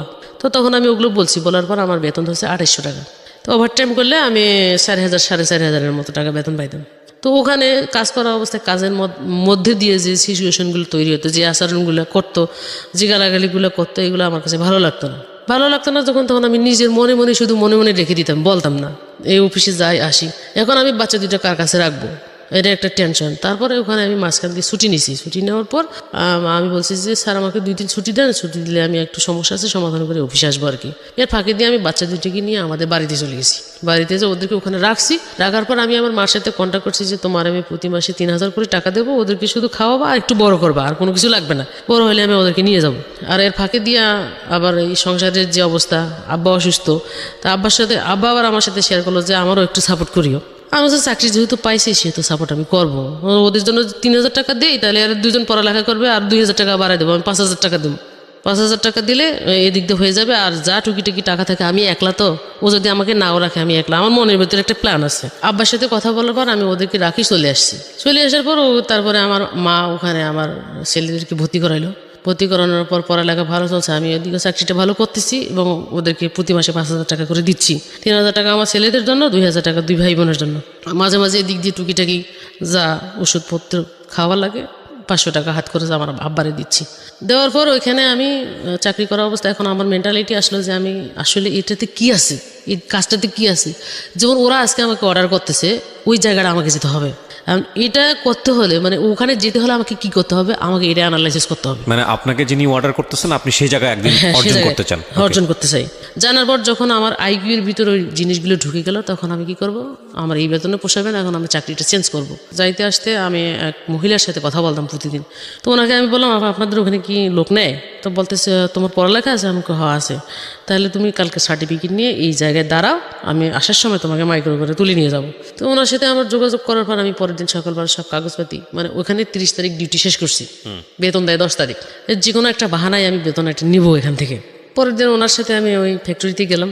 ফ্যাক্টরিতে যাওয়ার পর উনি একজন ইনচার্জের কাছে আমাকে বুঝিয়ে দিল। বুঝিয়ে দেওয়ার পর উনি আমাকে বলতেছে যে তোমাকে আমরা নিব, তুমি আমাদের ম্যানেজারটা একটু সেন্সিটিভ, উনি স্মার্টনেসলি চলাফেরা না করলে ওনাকে নেয় না। স্মার্টলি চলাফেরা করতে হবে, স্মার্টনেস লাগবে। তুমি সুন্দর পোশাক টোশাক পরে কালকে একবারে স্মার্ট হয়ে আসবা, ঠিক আছে, সেক্টরটা চিনে যাও। তো আমি ওই দিন ওর সাথে কথা বলার পর আমি চলে আসি। চলে যাওয়ার পর পরের দিন আমি আবার ওখানে গেছি। উনি যেভাবে আমাকে যেতে বলছে আমি ওখানে গেছি। যাওয়ার পর ওখানে লোক মনে হয় 10 জন নিছে। 10 জনের মধ্যে সিলেক্টেড করছে 6 জন, 4 জন বাদ। এর মধ্যে 2 জন মেয়ে আর বাকিগুলো ছেলে। সিলেক্টেড করার পর আমাকে ইন্টারভিউ বোর্ডে পাঠাইলো। পাঠানোর পর লিখিত পরীক্ষা হয় ওখানে 100 মার্কের। পরীক্ষা দিলাম। পরীক্ষা দেওয়ার পর ওনারা আমাকে ফ্লোরে পাঠাই দিল। ফ্লোরে পাঠাই দিয়ে ফ্লোর থেকে আমাকে মেডিকেল পাঠাইলো। ওখানে মেডিকেল পাঠানোর পর মেডিকেল টেস্ট করলো। টেস্ট করার পর আমার ওই দিন পাঠাই দেওয়ার পর 6 তারিখে আমাকে জয়েনিং ডেট দিল। 6 তারিখ থেকে আমি ওখানে জয়েন করলাম। জয়েন করার পর আমি জয়েনের ফাঁকে ওখানে কাজ করতেছি। কাজ করা অবস্থায় কারণ আগের সেক্টরে যেখানে আমি কাজ করছি ওখানে সবার সাথে মানে পরিচয় হয়েছে, রিলেশন হয়েছে, ভালো সম্পর্ক হয়েছে, কথা দুইটা জোর করে বলতে পারতেছি, নিতে পারতেছি। কিন্তু এখানে গিয়ে আমার মন পুরো টিকতেছে না, মানে কিরকম কিরকম লাগতেছে, আবার ওদের কথাগুলো কিরকম লাগতেছে আমাকে। তো আমার একটা জিনিসের কারণে আমাকে একটা বকা দিছে, একটা ভুল করছি আমি। তো ভুল যখন করছি তখন আমাকে বকা দিছে। বকা দেওয়ার কারণে আমার ওই জিনিসটা আবার ওখানেই মনের ভিতরে খুব নিছে যে আমি ওর জায়গাটাই যাব, এখানেই থাকি, এখানেই ওর জায়গায় যাব। ওই দিন চলে আসি। চলে যাওয়ার পর পরের দিনে সকালে গেছি। যাওয়ার পর আর একজন সেকশন লিডার ছিল আমার। তো উনি আমাকে বলতেছে, তোমার মন খারাপ কেন? আমি বলতেছি যে আসলে আমার পকেটের ভিতর যে একটা স্টিকার থাকে জ্যাকেটে, এটা আমি জানি না, এটা আমাকে জানাই দেওয়া হয় না। কিন্তু কালকে আমার দিদি যেভাবে কথাগুলো বলছে এই জন্য আমার মন খারাপ। তুমি কাজ করো, তোমাকে আর কিছু বলবে না। তখন আমি ওখানে কাজ করতেছি। কাজ করা অবস্থায় কাজ করতে করতে ওখানকার যে আমার যার আন্ডারে আমাকে দিছিল, সুপারভাইজার বলা হয় আর কি, তার ওখানে পদবি পজিশন হচ্ছে inspector, inspection leader, section leader. তো আমি ইন্সপেক্টর হিসেবেই ওখানে জয়েন করছি। জয়েন করি মোটামুটি ওখানে আমার বেতন প্রায় 5,500-এর উপরে বেতন ধরছে। আর ওভার টাইম করলে আমি প্রায় 6,000-7,000 মানে বাড়তি টাকা পাচ্ছি আর কি। 10-12 হাজার টাকা পাচ্ছি। তো এই 10-12 হাজার টাকা পাইলে আমি বাড়িতে 5,000 থেকে 6,000 টাকা দিচ্ছি, বাকি টাকা আমি ওকে দিচ্ছি। আমার কাছে কিন্তু কিছু নাই, এমনি যাতায়াত, গাড়ি ভাড়া, নাস্তা খরচ যা লাগে তাই। এরকম মোটামুটি সংসার ভালোই চলছে। এদিকে আমার পরিবারেরও সাপোর্ট করতে পারতেছি। এদিকে পড়ালেখা করা অবস্থায় আমার ছেলেরা ক্লাস 4-5 উঠছে যখন, তখন আমার মা, আমার ভাই, আমার বাবা চিন্তা করলো আসলে টাকা এখন বেশি লাগে যখন এমনি কথাবার্তা চলার পর আমি আবার কি করলাম, এর ফাঁকে দিয়ে একদিন হঠাৎ করে খবর আসলো আমার আব্বা মারা গেছে যখন, তখন আমি ওখান থেকে ছুটি নিলাম। ছুটি নিয়ে বাড়িতে চলে গেলাম। চলে যাওয়ার পর দাফন করলাম। করার পর আমি এখান থেকে গেছি আমার টাকায়, কিন্তু দাফনের কাপড় চোপড় কিনা হয়েছে। তারপর দাফন হয়েছে। তারপর ওখানে আনুষ্ঠানিকভাবে যেটা করার কলমা টলমা পড়ায় আমি ওখান থেকে 7 দিন ছুটি কাটায় চলে আসি যখন, তখন কী করলো, এর ফাঁকে দিয়ে চাকরিতে অ্যাপ্লাই করার পর ফাঁকে দিয়ে চাকরিটা হয়ে গেল যখন, তখন ও আমাকে বলছে, দেখো আমার চাকরি তো হয়ে গেছে, এখন তো আমাকে যেখানে পোস্টিং দেবে সেখানে যেতে হবে, যেখানে যাও না কেন, যেখানে থাকো না কেন চাকরি, তখন আমিও এখানে আটকা পড়ে গেলাম। এখন তুমি আবার আমাকে ছেড়ে ঢাকায় চলে যাবা। এখন আবার যদি কখনো আমার মনে থেকে একটা সন্দেহ জায়গা সৃষ্টি করছে। এর ফাঁকে দিয়ে আবার আগে প্রথমেই যখন বিয়ে করছি, বিয়ের কাগজপত্র সব ও কি করছে, গায়েব করে ফেলছে। এগুলো কোনো কিছু নাই বলতে এখন ভবিষ্যতে যদি আমি ও যদি সরে যায়, মানে আমার ভিতরে একটা সন্দেহ ঢুকে গেল, বা কোনো কিছু করে পরে আমি ওকে কিভাবে ধরবো। এই চিন্তা ভাবনা করার পর আমি একদিন আবার ছুটি নিয়ে বাড়িতে চলে গেছি। চলে যাও, ওরে ডাকছি। ডাকার পর আমি বলছি যে দেখো, আমার কাছে তুই কাগজপত্র কোনো কিছু নাই, তুমি যদি কখনো কোনো কিছু করো তাহলে আমি তোমাকে কিভাবে পাবো। আমি আবার ডকুমেন্টস চাই, যেখানে ডকুমেন্টস আমরা করছি এখান থেকে আমাকে ডকুমেন্টস তুলতে হবে, কিন্তু ওই জায়গাতে আমি ভুলে গেছি। তখন বলছে যে আসলে ডকুমেন্টস কোনো কিছু করার দরকার নেই, তোমার যদি অবিশ্বাস থাকে তাহলে তুমি আবার করো। এই অবস্থায় ওই আমার এলাকার মধ্যে আবার ওই কাজের মাধ্যমে ওই ডেটে আবার বিবাহ রেজিস্ট্রেশন করছে। এই রেজিস্ট্রেশনটা আমার কাছে আছে, কাবিন নাম্বার যেটা, আগেরটা নাই। তারপর আমি ওই অবস্থায় সবকিছু ঠিকঠাক করে আবার চিটাং চলে আসছি। চলে আসার পর ও ওর জায়গায় ওর মতো চাকরি করতেছে, আমি আমার মতো চাকরি করতেছি। চাকরি করা অবস্থায় এখন এদিক থেকে আমার বাড়ি থেকে চাপ দিতেছে, ছেলে পেলে রাখতে পারবে না। কেন রাখতে পারবো না? কয় এখন টাকা পয়সা বেশি লাগে। কারণ বাড়ি থেকে আমার থেকে চাপ দিতেছে টাকা পয়সা বেশি দিতে হবে। আমি যদি টাকা পয়সা বেশি দিই তাহলে আমার ছেলেবেলে আমি এখানে রাখি চাকরি পড়ামো। তখন আমি এর সাথে শেয়ার করলাম যে বাড়ি থেকে এরকম বলতেছে, এখন আমি কি করবো, ছেলেবেলে কি করবা সেটা বলো। তখন এই আমাকে ডিসিশন দিল যে ওদেরকে নিয়ে আসো, নিয়ে এসে এখানে ভর্তি করে দাও, যা হওয়ার হইব। তখন আমি কি করলাম, ওদেরকে নিয়ে আসলাম বাড়িতে। নিয়ে আসলাম, নিয়ে আসার পর আমি আবার পাশের রুমে দেখতাম দুইটা ছেলে আছে, বাচ্চা দুইটা আছে। বাচ্চা দুটো ভালো পড়ালেখা করে, ভালো ছাত্র। ওদের মোটিভেশন যেভাবে করতেছে, আমি আমার দুটো যদি এভাবে করতে পারতাম তাহলে আরো ভালো হতো। বাড়ি থেকে শুনছি পড়ালেখা ভালো। ছেলে দুটো আনলাম, আনার পর ওদের ছেলে দুটো যেখানে ভর্তি আছে আমি ওখানে ভর্তি করাইলাম। ভর্তি করার পর ওখানে থাকলো, ভর্তি করলো, দেখি তো পড়ালেখা ভালো। এর ফাঁকে দিয়া ওই ভাবিরে বললাম, ভাবি আমি তো সারাদিন থাকি না, আপনি আপনার বাচ্চা দুটো যেরকম দেখেন আমার বাচ্চা দুটো একটু ওরকম দেখিয়েন, আমার দিকে একটু তাকান, ঠিক আছে? তো উনি আবার বলতেছে ঠিক আছে, সমস্যা নাই, আমি দেখবো। তো এই দিক দিয়ে সবার সাথেই যোগাযোগ ভালোই চলছে। হুট করে আরেকদিন আমার আব্বাই আমাকে কল করছে, একটু জরুরি করে বাড়ি যেতে হবে। এই আমার আম্মাই ফোন করছে, আব্বা তো নাই। ফোন করার পর আমি তখন গেলাম বাড়িতে। বাড়ি যাওয়ার পর বলছে যে ওকে তো আমরা ধরে রাখতে পারতেছি না। কেন, কি হয়েছে? কয় ওই আমাদের পাশের বাড়ির অমুক ছেলের সাথে রিলেশন করে, ওর সাথে যদি এগুলো করে এখন একটা বদনাম। তখন কি করতে হবে? কয় তুই তোর কাছে নিয়ে যা, ওখানে ভর্তি করে দিই, পড়ালেখার খরচ পাশাপাশি একটা চাকরি টাকরি ধরাই দিস, চাকরি বাকরি করলে হয়তো বা এগুলো করবে না। আবার হাজব্যান্ডের সাথে শেয়ার করলাম যে এই ঘটনা। নিয়ে আসে এখানে একটা চাকরি দাও, আর পড়ালেখার খরচ দেখা যাক আমরা কি করতে পারি। তো দুজনে মিলেমিশে চলতেছি, থাকতেছি, খাইতেছি, ফিরতেছি। এর মধ্যেই আমার হাজব্যান্ডও মাঝে মাঝে যায় আসে। আনার পরে এখন একটা মানুষের তো শহরের বাড়িতে বসে রাখা খাওয়া খরচের ব্যাপার স্যাপার আছে। তা আমি ওরে 2 মাস বসায় রাখলাম। বসায় রাখি বললাম যে এই জিনিসগুলো শিখো, যে জিনিসগুলো আমি তোমাকে দিই এগুলো শিখো, এগুলো কিন্তু ইন্টারভিউতে ফেস করতে হয়। তখনও কি পড়তো? তখন ইন্টারমিডিয়েট পাস করছি। ইন্টারমিডিয়েট পাস করেছে, হ্যাঁ। আচ্ছা। পাস করার পর তারপরে জবটা হয়ে গেলে এরপরে তোমার ভর্তির ব্যবস্থাটা আমি করব। তো তুমি কি চাকরি করতে চাও কি চাও না? তো বলে যে আমি যদি চাকরি করলে একটু আমার বাড়িতে হেল্প করতে পারবো, আমার পড়ালেখাটাও চালাইতে পারবো। তখন আমি আমার অফিসের ভিতরে বিভিন্ন সেক্টরে বিভিন্ন জায়গায় যোগাযোগ করা শুরু করে দিলাম। শুরু করতে করতে আমি ওই স্টোরের জায়গাটা খালি পেয়েছি। তা আমি যে স্টোরের চাকরিটা অনেক ভালো, যতগুলো ডিপার্টমেন্ট আছে তার থেকে ওইটাই ভালো, বসে থাকার চাকরি আর নাই। তো এখন ওর সাথে যোগাযোগ করার পর ওনাকে আমি বলছি যে শোনেন আপা, আমি তো এখানে পুরান মানুষ, আমার লোকটা আপনার নিতেই হবো, আপনি যা কিছু করেন না কেন। তো উনি বলছে আচ্ছা ঠিক আছে, আমি আপনার লোকটা নিবো, আপনি আনেন। তো ওনার বাসাও আমার বাসার কাছাকাছি ছিল। আমি সন্ধ্যাবেলায় ওনার বাসায় নিয়ে গেছি। নিয়ে যাওয়ার পর ওনার সাথে কথাটা তো বললাম, কথা বলার পর ওখান থেকে বাসায় আসলাম। পরের দিন সকালবেলা আমি অফিসে নিলাম। নেওয়ার পর ওর চাকরিটা ওখানে হয়ে গেল। সবে চলে যাওয়ার পর বাড়িতে জানাইলাম, ও জবে ঢুকাই দিছি। আমার হাজবেন্ডের জানালাম জব দিছি, দুইজনে একসাথে যাবো আসবো, একই অফিসে থাকবো। তখন এর মাঝখান দিয়ে আমার ভাইও চলে আসলো। তখন ওর টানিয়ে আনার পর ওরা কি করলাম, তো আমি বলছি যে তুমি কোয়ালিটি চাকরি করতে পারবা? তো কোয়ালিটি কিন্তু সারাদিন দাঁড়ায় থাকতে হয়, যদি তুমি করতে পারো তাহলে আমি তোমাকে দিতে পারি, যদি না করতে পারো তাহলে কিন্তু আমি মুখ বেচবো না মানুষের কাছে।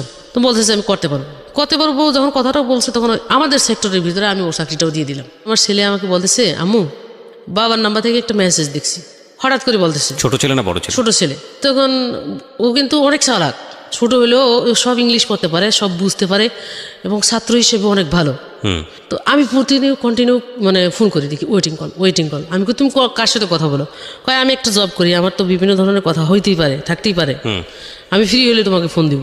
তখন আমার ভিতরে একটা কামড় যখন, তখন আমি বলতেছি যে যাই হোক, আমার সংসার যদি নাও টিকে আমি ছেলে দুটা যেমনি পারি মানুষ করবো। তখন আমি কি করলাম, যখন আমাকে এই কথাটা বলার জন্য আসছে ও, এর ফাঁকে দিয়ে মেসেজ ও ডিলিট করে ফেলছে যখন, তখন আমি ওর মোবাইলটা নিয়েছি। মোবাইলটা নেওয়ার পর যতগুলো ফাংশন আছে সবগুলোর ভিতরে ঢুকছি। ঢোকানোর পর দেখি কোনো কিছু নাই যখন, তখন আমি মোবাইলটা রেখে দিছি।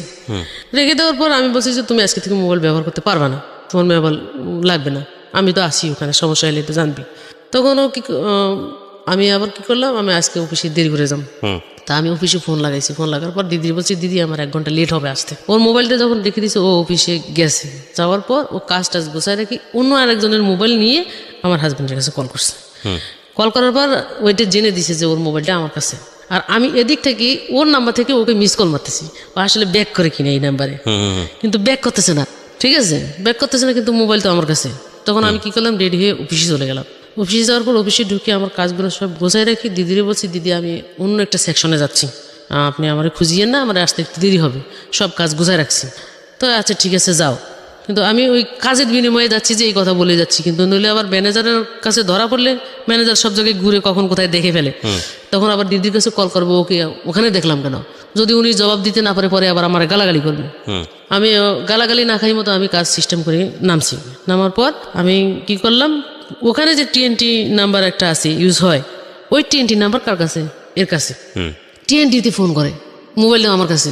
তো ও যখন টিএনটিতে কথা বলতেছে, তখন ও পিছনে গিয়ে আমি দাঁড়াইছি, ও আমাকে দেখে নাই যখন, তখন ও পিছনে যখন কথা বলতেছে, তো কথাগুলো আমি শুনতেছি। শোনার পর ও ফোন লাইন কাটিয়ে দিয়েছে, যখন কাটিয়ে দিয়ে পিছন ফিরিয়ে দেখে এখন আমি পারতেছি না ওখানে কোনো কিছু বললে আবার সবাই শোনাশুনি হয়ে যাবে, জানাজানি হয়ে যাওয়ার পর আমি কি করলাম, ওখান থেকে ওর কিছু না বলি সাইডে চলে আসে যখন, তখন এ কি করছে, ভিতরে আর একটা সিম আর একটা মোবাইল কিনছে। কেনার পর ওই মোবাইল আর সিমটা সবসময় এখানে রাখতো সাইলেন্ট করে, নিজের কাছে গোপন রাখতো। এটা অফিসের ভিতর কেউ জানতো না। আর যখন যাওয়ার সময় হয়তো তখন ও ওই ড্রয়ারের ভিতরে মোবাইলটা রাখি তালা দিয়ে সিস্টেমে চলে যেত। কিন্তু রাত্রে যে সে কথা বলবে কোনো কিছু, এরকম কোনো কিছু আমি ধরতে পারবো না, কারণ ওর সাথে দেখা হয় আমার রাত্রি, দিনে হয় না। রাত্রে তখন আমি গোয়েন্দার মতো লাগছি পিছনে, ওই কাজ ওখানে শেষ করি, আমি আবার নিচে নামার পর আমি ওখানের ভিতরে এক মহিলারা লাগাই দিছি, যার মাধ্যমে ঢুকাইছি। ওকে বলছি যে দেখেন তো ওর কাছে কোনো ফোন আছে কিনা। তখন আমাকে বলতেছি যে ফোন করে টিএনটিতে, ওনারাই একটা অ্যানালাইসিস বাইর করে ফেলার পর আমাকে যখন কথাটা বলার পর আমি তখন কিছু দেখেন ওখানে কোনো ফোন আছে কিনা। তখন ফোন ড্রয়ারের মধ্যে লাঞ্চে যাওয়ার সময় ওরা সরাই ফেলে ফোনটা আমার দিছে যখন, তখন ওই ফোনের মধ্যে ফোন করছে যে আমরা যে দুইজনে কথা বলি, আমি যে কথা বলি, ও যে কথা বলি, এটা ও বুঝতে পারতেছে না এটা আমি নাকি ও। আমি ওর হয়ে কথা বলতেছি, ও সেজে যখন কথা বলতেছি, তখন কথাগুলো সব আমি পেয়ে যাওয়ার পর আমি আমার মার সাথে যোগাযোগ করলাম। পেয়ে গেলাম মানে কি, আপনি কি পেলেন যে আসলে কি পেলাম, যে ওর সাথে যে একটা সম্পর্ক আছে এটা আমি পাই গেলাম, মানে কথার টোন শুনে আপনি পেয়েছেন? হ্যাঁ, পেয়ে গেছি। বা আপনাকে নিয়ে ওই সময় কোনো কথাবার্তা হচ্ছিল কিনা? হ্যাঁ, আমাকে নিয়ে কথা হচ্ছিল।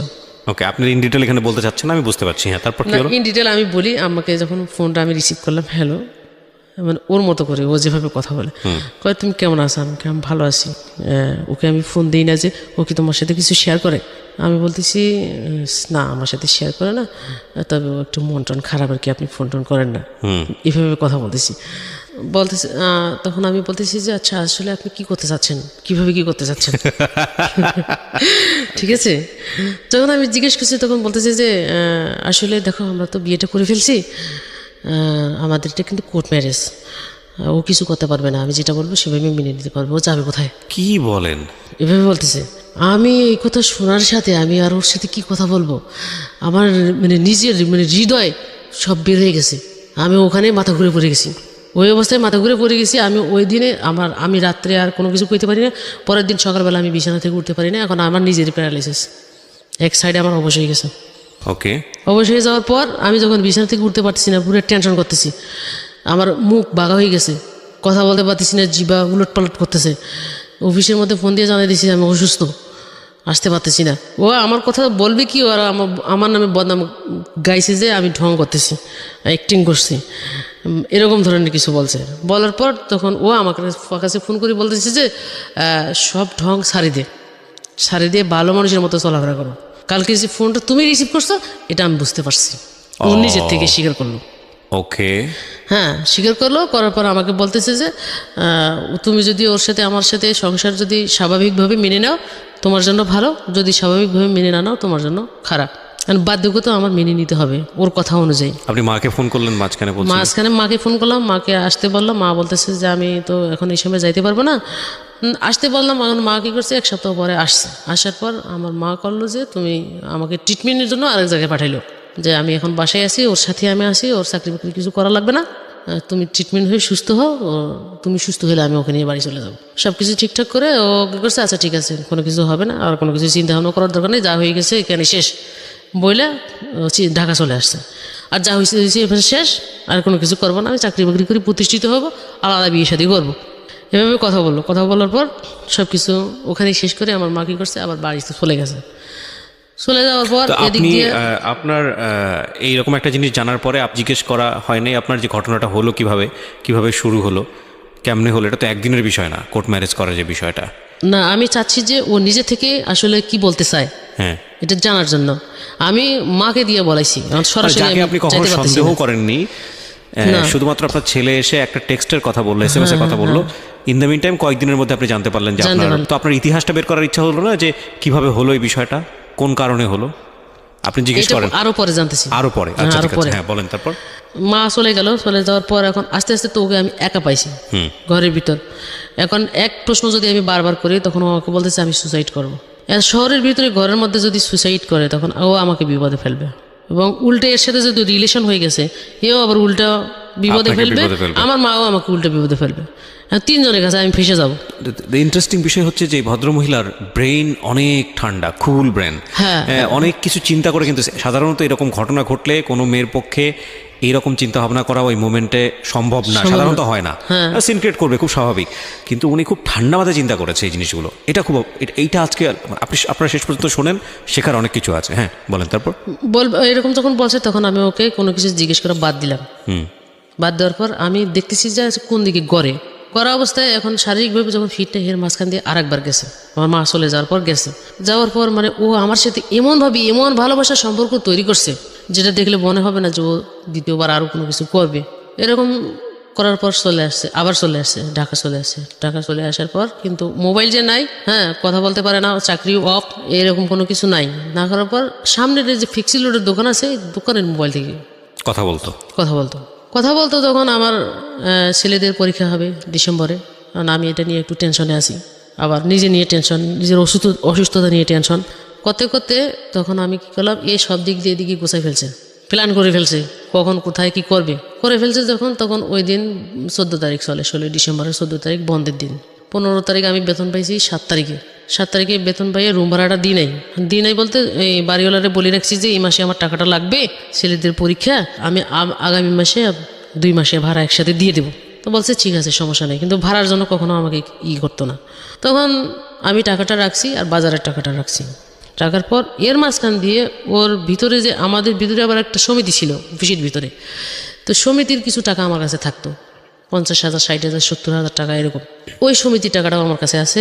ওর একটা সমিতি আছে, ওই সমিতির টাকা ওর কাছে আছে। ওই সমিতির ওর কাছে 20,000 টাকা, আমার কাছে 50,000, আমার বেতনের টাকা প্রায় 1,20,000 টাকার মতো টাকা আছে। আর আগে থেকে ওর কাছে আমি শেয়ার করতাম, আমি বেতন পেলে বেতন আনি ওরা দিয়ে দিতাম, যে তুই এটার জন্য রাখ, এটা কর, এটা হিসাবটা সব কিছু ওরা আমি বুঝিয়ে দিতাম। তো ওরা দিয়েই করাইতাম। আমরা সংসারের ভিতরে কোনো ভেজাল নাই না থাকার কারণে ওই সুযোগ সুবিধাটা নিয়ে ও কী করছে, আস্তে আস্তে টাকাগুলো সরে একটা ব্যালেন্স করছে। ব্যালেন্স করার পর এই টাকাগুলো এর কাছে পাঠিয়ে দিয়েছে। এবং যেদিন সে চলে আসবে সেদিন আমাকে বলতেছে যে আমার কলেজের একটা ফাঁকি দিয়ে তো কলেজে ভর্তি করেছি, কলেজের পরীক্ষা আসছে, আমি একটা নোট কিনতে যাবো। তা আমি বলতেছি যে আমিও যাবো। বলছে তোমার যাইতে হবে না, আমি যাবো আর আসবো কথা কইয়া ও যে বের হয়েছে, যে আমার টাকাগুলো সবগুলো নিয়ে বের হয়েছে। বের হওয়ার পর রাত্রে 7টা, 8টা, 9টা বাজে, কিরে এখনও নাই, মোবাইল বন্ধ, এটাও বন্ধ, এর কাছে তো নাই, কোনো যোগাযোগ পাই না পাওয়ার কারণে পরে আমি কি করলাম, 9টা বাজে ঘর থেকে বের হয়ে গেলাম। দুইজনের খাওয়ায় ঘুমাই দেওয়া যাওয়ার বের হয়ে যাওয়ার পর আমি আমার মামা শ্বশুরের বাসা আছে, ওরা মনে হয় আমাকে উপর থেকে নিচে দেখছে, দেখার পর ওরা সরে যাওয়ার পর যখন আমি ওর মামার বাসায় ঢুকছি, ওদেরকে পাই নাই। মামিরে জিজ্ঞেস করলাম, মামি এই ঘটনা, ওকে আমি পাচ্ছি না, এর আগে কিন্তু এই ঘটনাগুলো ঘটছে। তখন বলতেছে না, ওরা আসে নাই, এ কথা আমাকে বললো। আসে নাই বলতে তখন আমি কি করছি, নিচে নামার পর ফুটপাতের এক জায়গার মধ্যে একটা থুম্বা আছে, এই থুম্বার ভিতরে আমি বসে রয়েছি, ঘাপটি মারি বসে রয়েছি, যে আসলে আমি তো ওই 5 তলায় উঠলাম, দেখলাম না, এই পাশ ওই পাশ ফ্ল্যাটে জিজ্ঞেস করলাম, কেউ কিছু বলতেও পারে না। তখন আমি এখানে থাকবো, দেখি আসলে এখানে আসে কি না। আমি এখানে 2 ঘন্টা বসে রয়েছি। 2 ঘন্টা পর কোত্থেকে রিক্সা থেকে আমি ওখানে নামার পর যখন আমি ওদেরকে দেখছি, ওদের পিছনে উঠছি।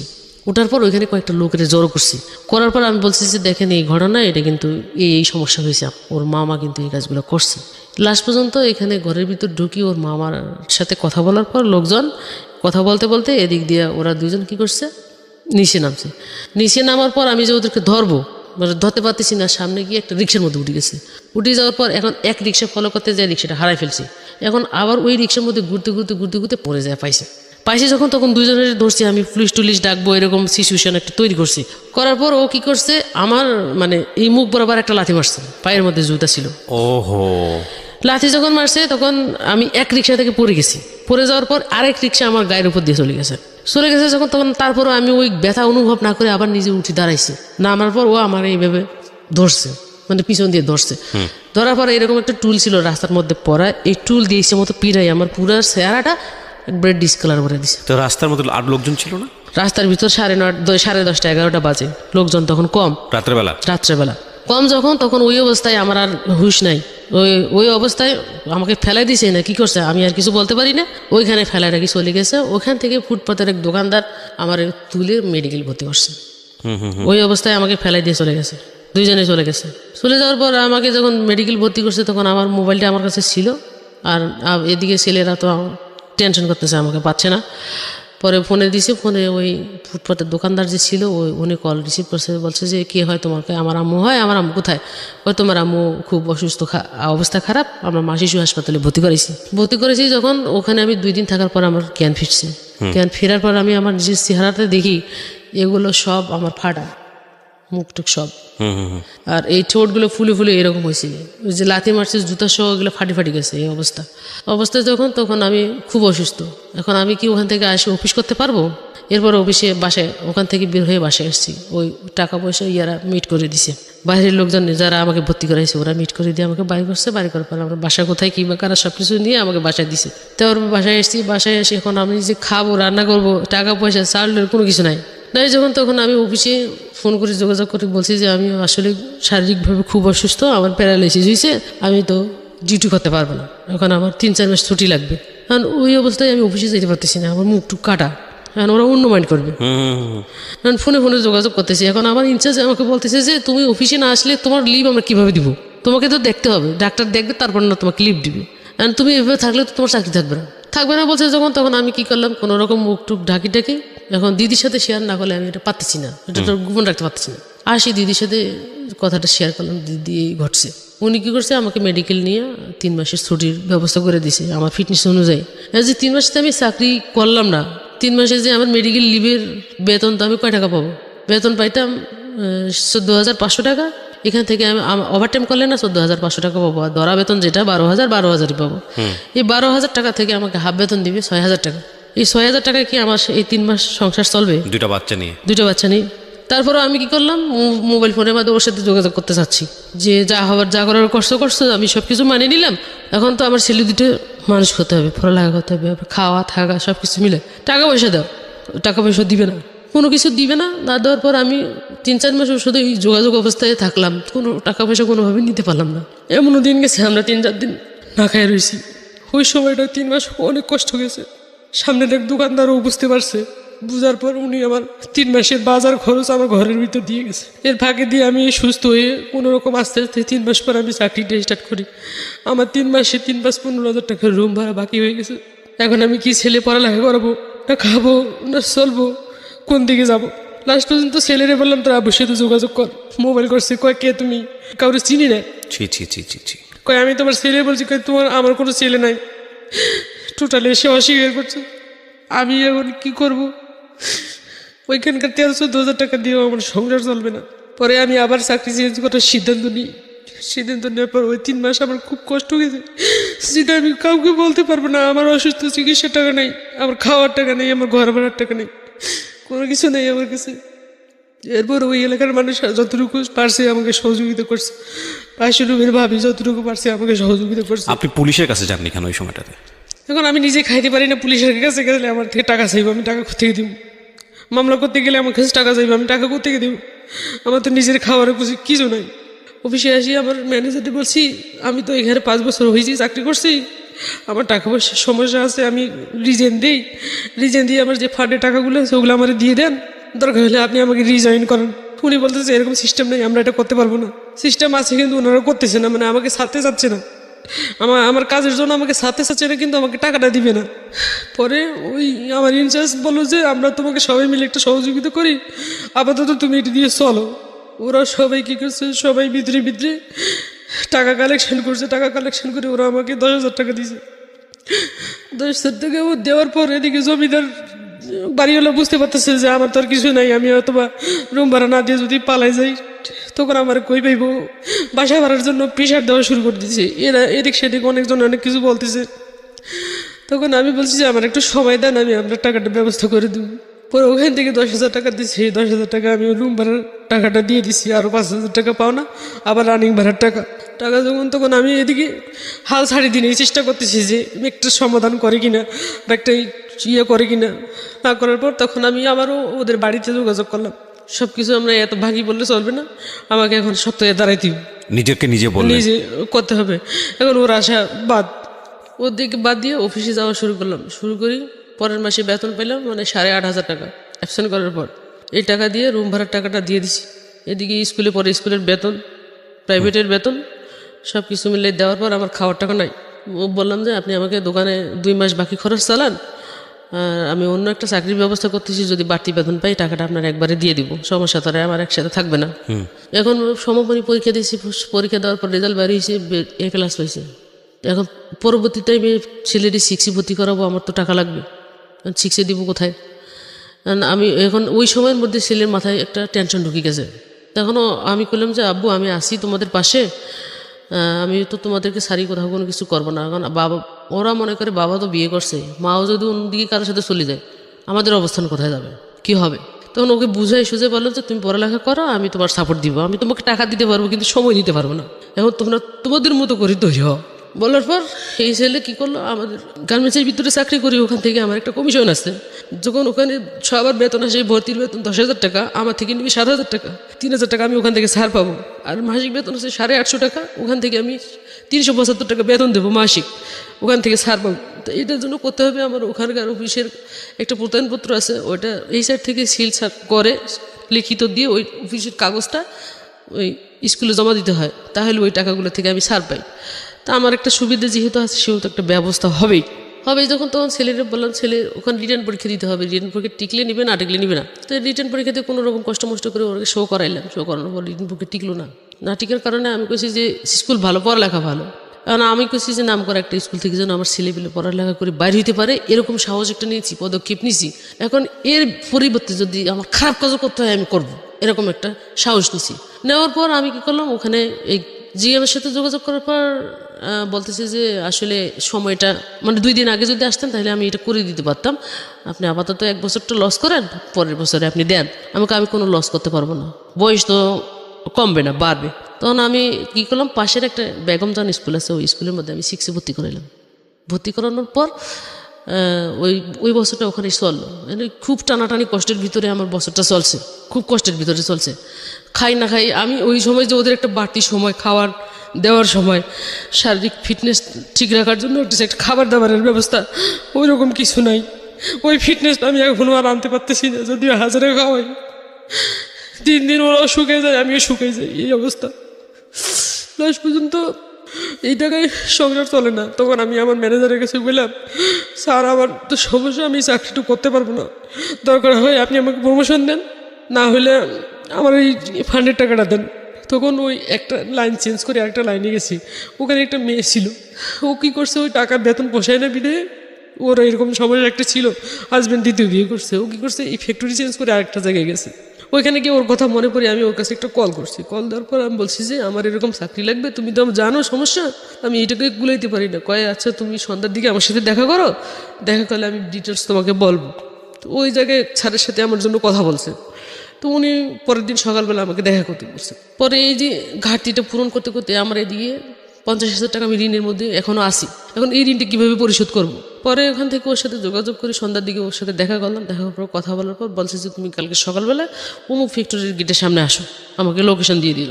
লোকেশন দেওয়ার পর ইন্টারভিউর সময় যেগুলো লাগে, যেভাবে যেতে হয় ওভাবে গেলাম, সব কিছু ফেলে রাখি। যাওয়ার পরে আমাকে ভিতরে নেওয়ার পর যে সমস্ত ইন্টারভিউ নেওয়ার কথা সব প্রশ্ন ওগুলো সব ইংরেজিতে থাকে।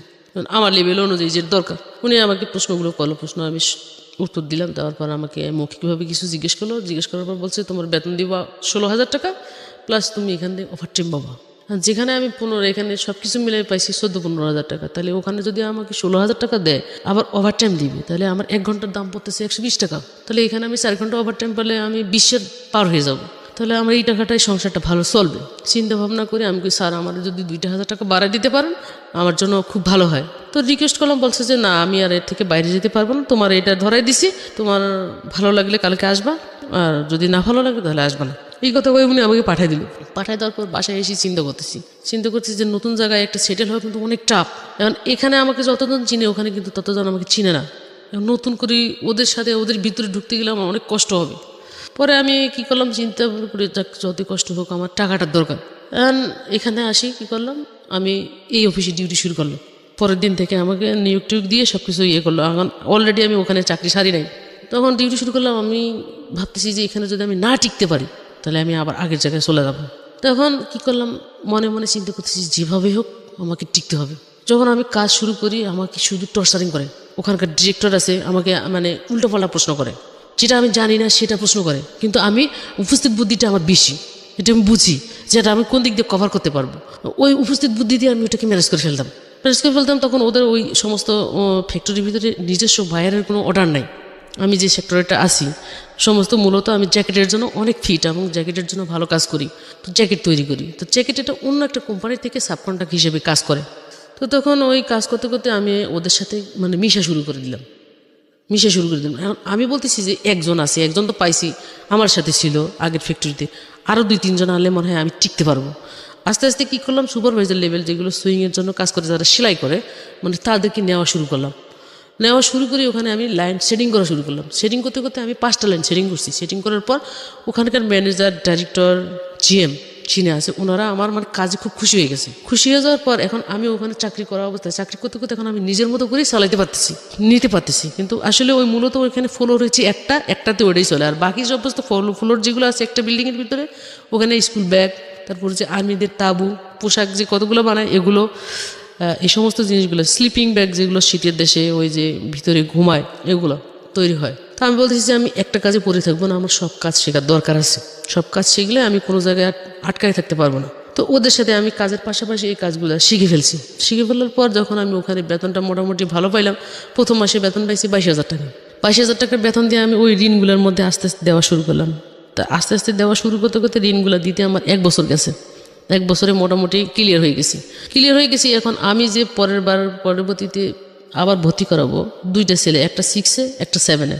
এখন ভর্তি করাইলে আমার 2 জনের ভর্তির বিল আসে 20,000 টাকা, ভর্তির যে খরচটা। এখন আমি প্রত্যয়নপত্র জমা দিলে আমার 3,000 টাকা করে কমে আসে, 7,000 করে 14,000 টাকা লাগে। তো প্রতি জানুয়ারিতে আমার এরকম টাকাটা লাগে। এরকম সাপোর্টটা আমাকে কে দিবে? এখন আমি এর ফাঁকে দিয়ে চাকরি করা অবস্থায় এর সাথেও যোগাযোগ করতে চেষ্টা করি, আমার বাড়ির সাথেও যোগাযোগ করতে চেষ্টা যখন করি তখন ও আমাকে ধরা দেয় না, তখন আমার বাড়িও আমাকে ধরা দেয় না, আমার মা আমার ভাই ধরা দেয় না। তখন এ কী করছে, এদিক দিয়ে এর সাথে সংসার চালাকালীন অবস্থায় আমার মা আমার ভাইরে ও প্যাকেট করে ফেলছে, ওর পক্ষে করে ফেলার পর তখন আমি আমার মার সাথে একদিন ফোনে কথা বললাম, মা সবার জীবনে তো একটা কোনো কিছুর দরকার হওয়ার প্রয়োজন হয়, আসলে আমি 2টা ছেলে নিয়ে কীভাবে দিন কাটাতেছি, তোমার কি একটু প্রশ্ন জাগে না মনে যে ও ছেলে 2টা নিয়ে আসলে চলতে পারে না, খাইতে পারে, ও কয় টাকা বেতন পায় তুমি কখনো চিন্তা করছো? আমি তো জানি তুমি তো চাকরি করতেছো, খাইতেছো, আমার খবর কি নেই, উল্টো কথা ও বলে। তখন আমি বুঝতে পারছি যে এখানে একটা কিছু আছে। তখন ওর পরের দিন আবার কল করি, দেখি ওয়েটিং কল, এর নাম্বারে কল করি, 2 নাম্বারে সেম ওয়েটিং। তখন আমি কি করছি, পাশের বাড়িতে কল দিছি, ছোট একটা বাচ্চা আছে। আমি বলছি তোমার দাদি কোথায়? কয় দাদি তো বাড়িতে আছে। তোর দাদি দেও তো। ওরে পাশ থেকে বলতেছে যে বাড়িতে নাই। এটা যখন আমি বুঝতে পারছি তখন আমি কি করছি, এই ফোনটা কাটিয়ে দিয়ে যখন ওর ফোন ফ্রি পেয়েছি আবার ফোন দিছি। ফোন দিয়ে বলতেছি যে তুমি কোথায়? কয় আমি অমুক জায়গায় আছি, তোমার নানার বাড়ির এদিকে আসছি। ফোন দিতে চাইলো, তুমি বললা যে বাড়িতে নাই। কয় না, এই কথা তো আমি বলি নাই, আমি যেটা কানে শুনছি এটাকে আমি অস্বীকার করতে পারি? উনি আমাকে ফলস বানাই দিচ্ছে যে ওরা আমাকে চায় না, ওরা ওকে চায়। বন্ধ করে দিছি যখন, তখন আমি বলছি যাক আমি একলা যদি জীবনে বেঁচে থাকি তাহলে কিছু করব, আর যদি না থাকি তাহলে কিছু করবো না। ওখান থেকে আসার পর এখন আমি নিজে চিন্তা করতেছি ওকে তো এমনি ছেড়ে দেবো না, ছেড়ে দেওয়া যায় না। ওখানে চাকরি করা অবস্থায় আমি এই অফিসে ঢুকলাম। এই অফিসে ঢুকে আগের জায়গায় যে আমার কিছু আনা আছে, রিজাইনের একটা ব্যবসা আছে, এখানে আসি রিজাইন দিলাম। রিজাইন দেওয়ার পর এখান থেকে আমি 55,000 টাকা পাইছি। তার আগে তো আমি মামলার দিকে যাইতে পারিনি টাকার জন্য। টাকাটা হাতে নেওয়ার পর, টাকাটা পাইলাম যখন, পাওয়ার পর আমি কি করলাম, মানে কার কাছে যাব, থানার ভিতরে যখন আমি গেলাম, ওখানে পুলিশের সাথে কথাগুলো শেয়ার করলাম। শেয়ার করার পর উনি বলতেছে যে আপনার এত টাকা লাগবে, মানে যে টাকার অ্যামাউন্ট দিছে ওই টাকা তো আমি জীবনেও সম্ভব না খরচ করা। তখন আমি বলতেছি যে তাহলে আমি এটা কিভাবে করব। হ্যাঁ, আপনার সাথে তো আমি শেয়ার করলাম আমার বিষয়টা, আপনি এত টাকার কথা বললেন, তাহলে আমি এটা আমার পক্ষে খরচ করা সম্ভব না। খরচও করতে পারবেন না, সমাধানও করতে পারবেন না, আমাকে বললো। তখন আমি তারপরেও পুলিশের সাথে একটা যোগাযোগ রাখলাম। যোগাযোগ রাখার পর আমি ওখান থেকে এক ডাক্তারের কাছে গেছি, হোমিও ডাক্তারের কাছে, মানে ছোটো ছেলেটা একটু অসুস্থ হয়েছে, ওর কাছে গেছি। তো উনি আমার মানে আপসেট দেখে বলছে যে আপনার মানে কোনো সমস্যা আছে, আপনি আমাকে খুলে বলেন। যখন আমি ওনাকে খুলে বললাম, উনি আমাকে একজন উকিল দেখাই দিল, মানে ওনার ফ্রেন্ড হয় আর কি, যে উনি অনেক ভালো মানুষ, মানুষের উপকার করে। আপনি ওখানে গেলে আপনি ফোন নাম্বার দিতেছি, আপনি আগে কথা বলেন, কথা বলি আপনার সাথে যদি দেখা করতে বলে তাহলে আপনি যাইয়েন, আশা রেখে আপনার টাকা খরচ কম পড়বে। তখন আমি ওখানে ওনার সাথে বসে থেকে কথা বললাম। কথা বলে উনি আমাকে বলতেছে যে আপনি শুক্রবারে আমার বাসায় আসুন। তো ওখান থেকে যাওয়ার পর আমি শুক্রবারে ওনার সাথে বাসায় গেলাম। বাসায় যেয়ে দেখা করলাম, কথা বললাম। কথা বলার পর ওনার সাথে কোর্টে গেলাম। কোর্টে সব ডকুমেন্টস দেওয়ার পরে উনি মামলা রেডি করলো। রেডি করার পর ওনার কাছে আমি 3,000 টাকা দিয়েছি মাত্র। কোর্ট থেকে মামলা করছেন আপনি? হ্যাঁ, কোর্ট থেকে। আচ্ছা, অ্যাডভোকেট নিয়ে আমি কোর্ট থেকে মামলা করলাম। কত সালে করেছেন? করলাম 15 সালের শেষের দিকে। আচ্ছা, কি মামলা ছিল? উনি মামলাটা দিল শিশু নারী নির্যাতন, নারী এবং শিশু নির্যাতন মামলা। আচ্ছা, দেওয়ার পর আবার এই যে বোন বিয়ে করছে, এই ডকুমেন্টস আমি থাকা অবস্থায়, আমার 2টা ছেলে আছে, সব কিছু ডকুমেন্টস নিয়ে সব কথাই ওখানে উল্লেখ করা হয়েছে। হওয়ার পর উনি মামলা দিচ্ছে। মামলা দেওয়ার পর মামলার 15 দিন যেদিন হয়েছে, আমি বলতেছি যে ওরে ইমিডিয়েটলি ধরা দরকার, এটা কি করতে হবে। তখন উনি ওই শুধু 3,000 টাকার উপরে আমার যে কাজগুলো করছে, এবং উনি 15 দিনের মধ্যে ওরে অ্যারেস্ট করেছে। আচ্ছা, এখানে আমার একটা প্রশ্ন আছে। আপনি যেটা বলছেন যে যেই পার্টিকুলার কোনো পুলিশের কাছে আপনি গেছেন, সে আপনাকে সাহায্য করেনি, কিন্তু আমাদের যেটা একটা নিয়ম আছে, আপনি কি জানেন যে একটা হেল্পলাইন আছে 999-999, এটা কি জানেন? পুলিশের হেল্পলাইন, যে এই নাম্বারে ফোন করে যদি কোনো বিপদ বা কোনো ধরনের পুলিশের সাহায্যের দরকার হয়, পুলিশ এই নাম্বারে ফোন করলে এটা সাহায্য করে। এটা কি আপনি জানেন? না, আমি আজকে পর্যন্ত জানতেন না। আচ্ছা, এছাড়া কোনো এসআই যদি কোনোভাবেই আপনার কাছ থেকে কোনো ধরনের হ্যারাসমেন্ট করে, তাহলে তার যে বস আছে তার কাছে যাওয়া যায়। সেই বস যদি হ্যারাসমেন্ট করে, তাহলে তার যে বস আছে তার কাছে যাওয়া যায়। এই রকম করতে করতে আইজি পর্যন্ত যাওয়া যায়। এটা জানতেন? হ্যাঁ, এটা জানতাম, কিন্তু আমি জানি যে ওই অপেক্ষা করতে হয়, অপেক্ষায় বসে থাকতে থাকতে আসতেছে নাই এরকম। এখানে আমি শুধু একটা লাইনভাবে যোগ করতে চাই যে সিস্টেমের মধ্যে কোনো না কোনো প্রবলেম থাকাটা মানে হচ্ছে পুরো সিস্টেমটাই করাপ্ট, এটা না।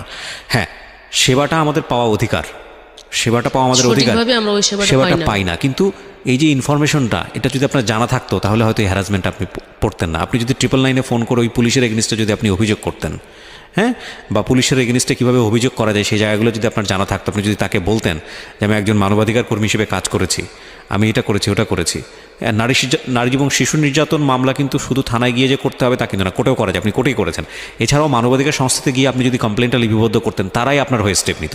সুতরাং বিষয়টা এত সহজেই পুলিশ আপনাকে এভাবে এই জিনিসগুলো অফার করতে পারতো না। তো এগুলো যে না জানাটা, এটাও কিন্তু আমাদের নিজেদের একটা সমস্যা। হ্যাঁ, মানে আপনার প্রেক্ষাপট আসলো বলেই আমি কথাগুলো বললাম, কারণ এই ভিডিওটা, এই অডিওটা লাখ লাখ মানুষে শুনবে, তারা হয়তো বা এই কথাগুলো শোনার পরে উপকৃত হবে, সে কারণেই বলা। তারপরে কি হলো? অ্যারেস্ট করলো। অ্যারেস্ট হওয়ার পর ওকে ঢাকায় অ্যারেস্ট করছে, তারিখ পড়ছে।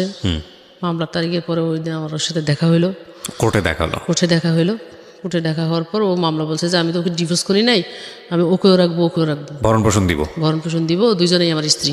সোজা আঙুলে ঘি ওঠে না, একদিনে উঠলো। হ্যাঁ, এটা শুধু ওখানে মুখে শো বলে, কিন্তু বাস্তবে কিছু করে না। তো ওখানে বলার পর কি হলো? ওখানে বলার পর যখন দিব বলছে, এবং দুই পক্ষ নিয়ে বসার পর দিব গইয়া, ওখান থেকে আমি এরপরে আবার চাকরি চালাবো, এত দূর আসা যাওয়া তো সম্ভব না। আমি চাইছি যে একটা সমঝোতা, দেখতেছি যে এই সমঝোতা যখন কোর্টের ভিতরে মুভ হয় তখন ওখানে স্বীকার করে, যখন ওখান থেকে চলে আসে তখন আর কোনো খোঁজখবর নাই। চলে আসে মানে কি, ওকে জামিন পেলো? হ্যাঁ, পরে ওরা জামিন পেয়েছে। আচ্ছা, জামিন পাওয়ার পর পরে যখন দুজনকেই ধরছিল। হ্যাঁ, দুজনকে ধরছিল। ধরার পর জামিন পেয়েছে। জামিন পাওয়ার পরে এর ফ্যামিলি আবার ওকে চাপ দিছে যে তুমি এই বিষয়টা নিয়ে কি করবা। বলে যে এটা বিষয় নিয়ে তোমরা কোনো কথা বলবো না, এটা আমার ইন্টারনাল ব্যাপার। ব্যক্তিগত ব্যাপার। ওর চাকরির ক্ষেত্রে কোনো সমস্যা হলো না? চাকরির ক্ষেত্রে চাকরি থেকে ওকে সাসপেন্ড করা হয়েছে। আচ্ছা, এই ঘটনার পরেও চাকরি থেকে সাসপেন্ড করা হয়েছে। সাসপেন্ড করার পরে আমি যখন মামলাটা চালাইতে পারতেছি না, এখন আমি ছেলের পড়ালেখা চালাবো না সংসার চালাবো নাকি আমি চলবো, এদিক দিয়ে আমার টাকা শেষ করার পরে আমি করলাম, পরের বছর আবার ভর্তি 6 থেকে 7, 7 থেকে 8 প্রতি বছরে আবার ভর্তি পরীক্ষা শুরু হইলো। টাকা এদিক দিয়ে খরচ করলাম, পরে সুদে টাকা নিয়ে ছেলে ভর্তি করাইলাম। পরে আমি যখন মামলাটার পরে চালাইতে পারতেছি না, এদিকে আমার একটা ব্যাকআপ হওয়ার কারণে পরে ও নিজে থেকে কোর্টের মাধ্যমে কি করে রিলিফ হয়ে গেছে। হয়ে যাওয়ার পরে আবার পুনরায় কোন কাগজপত্র শো করে আবার চাকরি করতেছে। আবার চাকরি করার পরে যখন আমি নিজে চিন্তা করলাম যে আসলে দূরে এলে তো সব আমার টাকা শেষ হয়ে যাবে বা আমি নিজেও শেষ হয়ে যাবো, পরে ছেলে দুটো বাঁচাইতে পারবো না করার কারণে পরে সিদ্ধান্ত নিয়েছি নাম্বার সব সিম চেঞ্জ করে বাসা টাসা চেঞ্জ করে এক জায়গায় যে ভিড়ছি, মানে এক জায়গায় বাসা নিয়ে রয়েছি, ছেলে দুটো পড়ালেখা করাচ্ছি, আমি নিজে চলতেছি। এই চলাচল অবস্থায় আমার 16 সালের মধ্যে 16 সালের শেষের দিকে আমি যে অফিসে চাকরি করি ওই অফিস থেকে আমাকে আর একটা ফ্লোরের ভিতরে ট্রান্সফার করে দিয়েছে। ট্রান্সফার করা অবস্থায় ওখানে ফ্যাক্টরিতে ছিল সব কোরিয়ান লোকজন ওখানে মালিকরা ছিল। চাকরি করা অবস্থায় এক কোরিয়ান লোকের চোখের মধ্যে আমি পড়ে যাই। ও কোরিয়ান যেভাবে হোক ও আমাকে ভোগ করবে, মানে ওর ভিতরে পরিকল্পনা একটা। তখন আমার বাঙালি যে ম্যানেজমেন্ট আছে, বাঙালি ম্যানেজার ওনাকে প্রস্তাব করার পর ও বাঙালি ম্যানেজার বলছে যে ওকে এই সমস্ত কথা বলা তো দূরের কথা, আমি যদি ওকে কিছু বলি ও জুতা খুলে আমারে পিঠাইব, ওকে আমি এই কথা বলতে পারবো না। যদি তুমি বলতে না পারো তুমিও চাকরি করতে পারবে না। ওনার উপর একটা প্রেশার যখন আসছে তখন উনি আমাকে রুমের ভিতর ডাকে নিয়ে কথাটা আমাকে বলছে। আমি বলছি যে দেখেন, আমার জীবনে যাই হোক, যা কিছু হোক না কেন, যতই ঝড় যাক না কেন, আমি আমার ক্যারেক্টার খারাপ করব না। যদি আমার চাকরি না থাকে, না থাকবে, যদি আল্লাহ আমাকে চালায় আমি সেভাবেই চলবো। যদি আমার কপালে আরও দুঃখ কষ্ট লিখেই থাকে আমি ওটাকে বহন করব, তবু আমি আমার ক্যারেক্টার খারাপ করব না। বলার পর উনি আমাকে কোনোভাবেই পাচ্ছে না। তখন একটা মাল যেভাবে আমরা শিপমেন্ট করি ফেল গেছে আর কি। তো ওই বায়ারকে উপস্থিত বোঝানোর জন্য আমাকে যেটা করণীয় ফ্যাক্টরির পক্ষ থেকে করা হয় আর কি, এই কাজটা আমি করতেছি। বায়ারকে হ্যাপি করার জন্য, বায়ারকে হ্যাপি করার জন্য রাগ উঠে গেছে যখন, তখন আমি যদি এখানে চাকরি করতে না পারি, এখানে কারোর চাকরি করতে দিব না। কিন্তু উনি আমার পিছনে 5 জন না লাগায়, 2 জন কোরিয়ান 3 জন বাঙালি লাগাই দিছে। এমনভাবে টর্চারিং করতেছে, আমি ওখানে চাকরি করতে পারতেছি না, চাকরি করতেও পারবো না। তখন আমার বেতন ওখানে 27,000 টাকা উঠছে। এখন আমি কি করবো, আমি চাকরি বাঁচাইতে পারতেছি না, এদিকে আমি এই কাজও করতে পারতেছি না। তখন আমার মাথা গরম হয়ে গেছে। পরে আমি কার্টুনের চিপের ভিতরে 2 জনের শার্টের কলার ধাম করে ধরে 2 জনের ঘুষির উপর ঘুষি মারছি। ঘুষি মারার পর ওরা যখন 3 জন আমাকে ধরতে আসছে, এই পিছন দিয়ে পা দিয়ে আমি লাথি মারার পর এখান থেকে আমাকে ওই সাইড থেকে এক মহিলা আনার পর আমাকে ওখান থেকে সরে নেওয়ার পর আমি বলছি যে আমি এখানে চাকরি যদি করতে না পারি, ওরা 5 জন চাকরি করতে পারবে না এখানে। আর ওরা 5 জন যদি চাকরি করে তাহলে আমি এখানে চাকরি করবো, নইলে আমি কারোর চাকরি করতে দিব না। চাকরি ওই দিন ওই 5 জনেরও শেষ, আমারটাও শেষ। চাকরি ছাড়িয়ে দিলাম। ছাড়িয়ে দেওয়ার পর আমি ওখান থেকে ডিজাইন দিয়ে টাকা পাইছি 38,000 টাকা পাইছি। 38,000 টাকা। এখন আমি আরেকটা চাকরি ধরতে গেলে যে আমার ব্যালেন্স লাগবে, আমি তো ওই মাসে আর চাকরি পাবো না, বা আজকে যোগাযোগ করলে আজকে চাকরি পাবো না, এরকম। তখন আমি কি করলাম, ওখান থেকে বের হয়ে আসি, বিভিন্ন জায়গায় বিভিন্ন নেটওয়ার্কে আমি কল করা শুরু করে দিলাম, ফোন করা শুরু করে দিলাম। তখন আমাকে লোকেশন দিচ্ছে, অমুক ফ্যাক্টরিতে আসো, এখানে লোক নেবে, ওখানে লোক নেবে, এরকম কথা বলতেছে। কথা বলার পর আমি যাচ্ছি ফ্যাক্টরিতে, যাচ্ছি, ইন্টারভিউতে শো করতেছি, ইন্টারভিউ দিচ্ছি। ইন্টারভিউ দেওয়ার পর আমাকে জয়েনিং ডেট দিচ্ছে, 2 তারিখে তুমি জয়েন করবা। কিন্তু 1 তারিখে আমার কাছে জিএমরা যারা আছে, ভালো ভালো পজিশনের লোকেরা যারা আছে, এরা আমাকে কল করতেছে, তুমি আমার বাসায় একটু আসতে পারবা। আমার সাথে ফ্যাক্টরির সাথে সম্পর্ক হচ্ছে, আমি কাজের জন্য গেছি, ইন্টারভিউ ফেস করছি, আমি ওখানে চাকরি করব। আপনি আমাকে ইন্টারভিউ নিয়েছেন, পরীক্ষা দিতে হয়েছে, আপনি আমাকে মার্ক করছেন, যেখানে আমি সিলেক্টেড হয়েছি সেখানে আপনি কেন আমাকে রাত্রেবেলা আপনার বাসায় ডাকতেছেন? আপনার চাকরি আমার লাগবে না, আমি আপনার চাকরি করবো না। জয়েনিং ডেট দিয়েছে আমার 2 তারিখে সেখানে জয়েন করার কথা, আমি জয়েন করি নাই। না করার পরে আমি 2 মাস জবলেস থাকলাম, আবার একটা কষ্টের ভিতরে পড়ে যাচ্ছি। 2 মাস চাকরি না থাকা, আমি এখন এইদিকে থাকা খাওয়া সমস্যা হয়ে যাওয়ার পর আমি কি করলাম, এক কোরিয়ান ম্যাডামরে পাইছি। ও ম্যাডামের কাছে কল করছি, ম্যাডাম আমার জব লাগবে। কয় কামিং, ওইরকম পরিস্থিতি নাই, আমি একটা ভালো কাপড় পরবো বা আমার পদ পজিশন অনুযায়ী যে আমার 1 মাস থাকা দরকার, স্মার্ট থাকা দরকার, ওইটা আমার কাছে নাই। এখন ওরা সবসময় ফলো করে আউটলুকিং, আমার কোয়ালিটি যদি ঠিক না থাকে তাহলে আমি কাজের কোয়ালিটি কী দেবো। তারপর কোনো রকম ম্যানেজ করে আমি গেছি। যাওয়ার পরে উনি আমাকে প্রস্তাব দিল যে তুমি আমার এখানে কন্ট্রাক্টে কাজ করবা, ডেলি হিসেবে তোমাকে টাকা দেবো। এখন আমি যে পজিশনে চাকরি করছি ওই পজিশনে আমাকে সবাই চিনে। এখন আমি যদি তোমার এখানে কন্ট্রাক্টে কাজ করি, আমি কন্ট্রাক্টে কাজ করতে পারবো না, সম্ভব না, আমি কাজটা করবো না। তখন আমাকে বলতেছে আমার টেমোবায়ারের একটা 11,000 পিস মাল ফেল আছে, মালটা আমি 10 বার রিচেক করছি, আমার মালটা শিপমেন্ট দিতে পারতেছি না, তুমি যদি এই মালটা শিপমেন্ট দিতে পারো তাহলে তোমাকে আমি 25,000 টাকা স্যালারি দিব প্লাস তোমাকে ফুল বোনাস দিব। তখন আমি ওর কথায় রাজি হয়ে যাই যে আমি মালটা শিপমেন্ট করাই দেবো আর তোমার যেটা দেওয়ার তুমি আমাকে দিবা।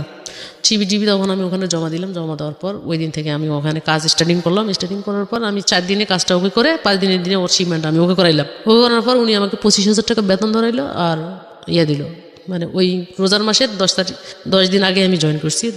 ওখানে ফুল বোনাস আমাকে দিয়ে দিছে। মোটামুটি একটা ভালো পজিশনে আসলাম। আসার পর কোয়ালিটি ম্যানেজারের সাথে, আমি যে কোয়ালিটি ইনচার্জ, কোয়ালিটি ম্যানেজারের সাথে যখন আমি চাকরি করতে যাব, আমার সব কিছু ইন্টারনাল ডিল করতে হবে কোয়ালিটি ম্যানেজারের সাথে। আমার সমস্যাগুলো কোয়ালিটি ম্যানেজার ডিল করবে বায়ারের কাছে, কারণ আমার ফ্লোরে একটা জিনিস তৈরি করতে গেলে নানান ধরনের সমস্যার সৃষ্টি হয়, যেটা আমি জানি। সেটা আমার কাকে জানাইতে হবে? ম্যানেজারকে জানাইতে হবে। ম্যানেজার যদি আমাকে সাপোর্ট না করে সেখানে কিন্তু আমি কাজ করতে পারবো না। এখন ম্যাডামের কথা হচ্ছে যে আমি সকাল 7টা থেকে ঢুকবো, রাত্রে 9টায় বের হবো, এবং ওই ম্যানেজার কি করে সব কিছু ইনফরমেশান ওকে দিতে হবে, ম্যাডামকে দিতে হবে। ম্যাডাম আমাকে বলতেছে, এবং কোনো শুক্রবার বন্ধ নয়, প্রতি শুক্রবারে ডিউটি করতে হবে সকাল 7টা থেকে রাত্রে 9টা। অ্যান্ড কোনো রকম এদিকে তো আমার টাকার দরকার, প্রয়োজন আছে, করতে হবে। করা অবস্থায় এর ফাঁকে দিয়া চাকরি করলাম। করতে করতে থাকতে থাকতে আমি এদিক দিয়ে অসুস্থ হয়ে গেলাম। আপনার বাচ্চা এখন, বড় বাচ্চাটা কোন ক্লাসে পড়ছে? বড় বাচ্চা এসএসসি পরীক্ষা দিব, আর ছোটটা টেস্ট পরীক্ষা শেষ হয়ে গেছে, ছোটটা জিএসসি শেষ করছে। এবং আপনাদের ফর্মালি যে ডিভোর্স হওয়াটা সেটা এখনো হয় নাই? না। এবং আমি যতদূর জানি যে আপনাদের মধ্যে কোনো যোগাযোগও নেই। ওরা কি করে না করে আপনি যোগাযোগ রাখেন না, ওই পক্ষ থেকে কোনো যোগাযোগ রাখে না। আপনার 2 বাচ্চা তার বাবাকে মিস করে না? মনে করলেও ও আমাকে ওর কথা মনেও করতে দেয় না। বাবা মানে ছেলেই মনে করতে দেয় না? ওই যে বলছে যে তোমাকে আমি চিনি না, এটাকে কেন্দ্র করে ও যোগাযোগ করতে দেয় না। শুধু আমাকেই সান্ত্বনা দিচ্ছে যে হাজারো হলেও আমি তো এসএসসি পাস করব, তোমাকে তো আমি ভালো কিছু দিব, ভালো রেজাল্ট দিব। তো এটার উপরে আমার ভালো কিছু রেজাল্টের উপর কিন্তু একটা আমার ভালো কলেজ অপেক্ষা করতেছে। যেহেতু ভালো কলেজে আমি যাব, তো আপাতত এখন 3 থেকে 4টা টিউশনই ধরে ফেলছে, মানে যাতে করে পড়াশোনা আপনার পাশাপাশি কিছু ইনকাম করে একটা কলেজের ব্যবস্থা করতে পারে। যে আমি 3-4টে টিউশনি ধরে ফেলছি, আমার টিউশনির বেতন প্রায় 3 থেকে 4,000 টাকা হবে, আমি আমারটা চালাই নিতে পারবো। তুমি শুধু কষ্ট করে ছোটোটাকে একটু ধাক্কায় তুলে ফেলাও। আর আমি যে কষ্ট করে চাকরিটা করতে যাব, আমার শারীরিকভাবে আমি অন্য একটা সমস্যায় আছি। আচ্ছা, এখানে আরেকটা কথা বলি, সেটা হলো যে আপনি ডিভোর্স দেন না কেন আপনার হাজব্যান্ডকে এত কিছুর পরেও? ডিভোর্স করি নাই যে আমার ছেলেপেলেরা বড় হচ্ছে, যদি কখনো কোনো সময় পিতৃ পরিচয়ের জন্য কেউ কিছু বলে, এটা তো বলতে পারবো যে আমার হাজব্যান্ড আছে, বা আমি ব্যতিক্রম চিন্তা ভাবনা কখনো করি নাই।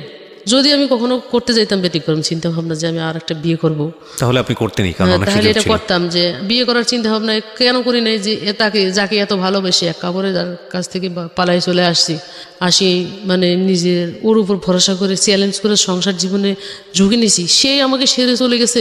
আমি আরেকজনের কাছে যাব, সে যে আমাকে সেরে চলে যাবে না তার গ্যারান্টি আমি দিতে পারবো? আপনার লাইফের এখন পরিকল্পনা কি, এম কি, ভবিষ্যৎ পরিকল্পনা কি? ভবিষ্যৎ পরিকল্পনা হয়তো মানে একবার যদি এগোতে চাই যে আমি বিয়ে শাদী করবো, কিন্তু 2বার আমি পিছিয়ে আসি। এই জায়গাটা নয় বাদই দিলাম, এছাড়া থাকে না মানুষ, বেঁচে থাকি কেন আমরা?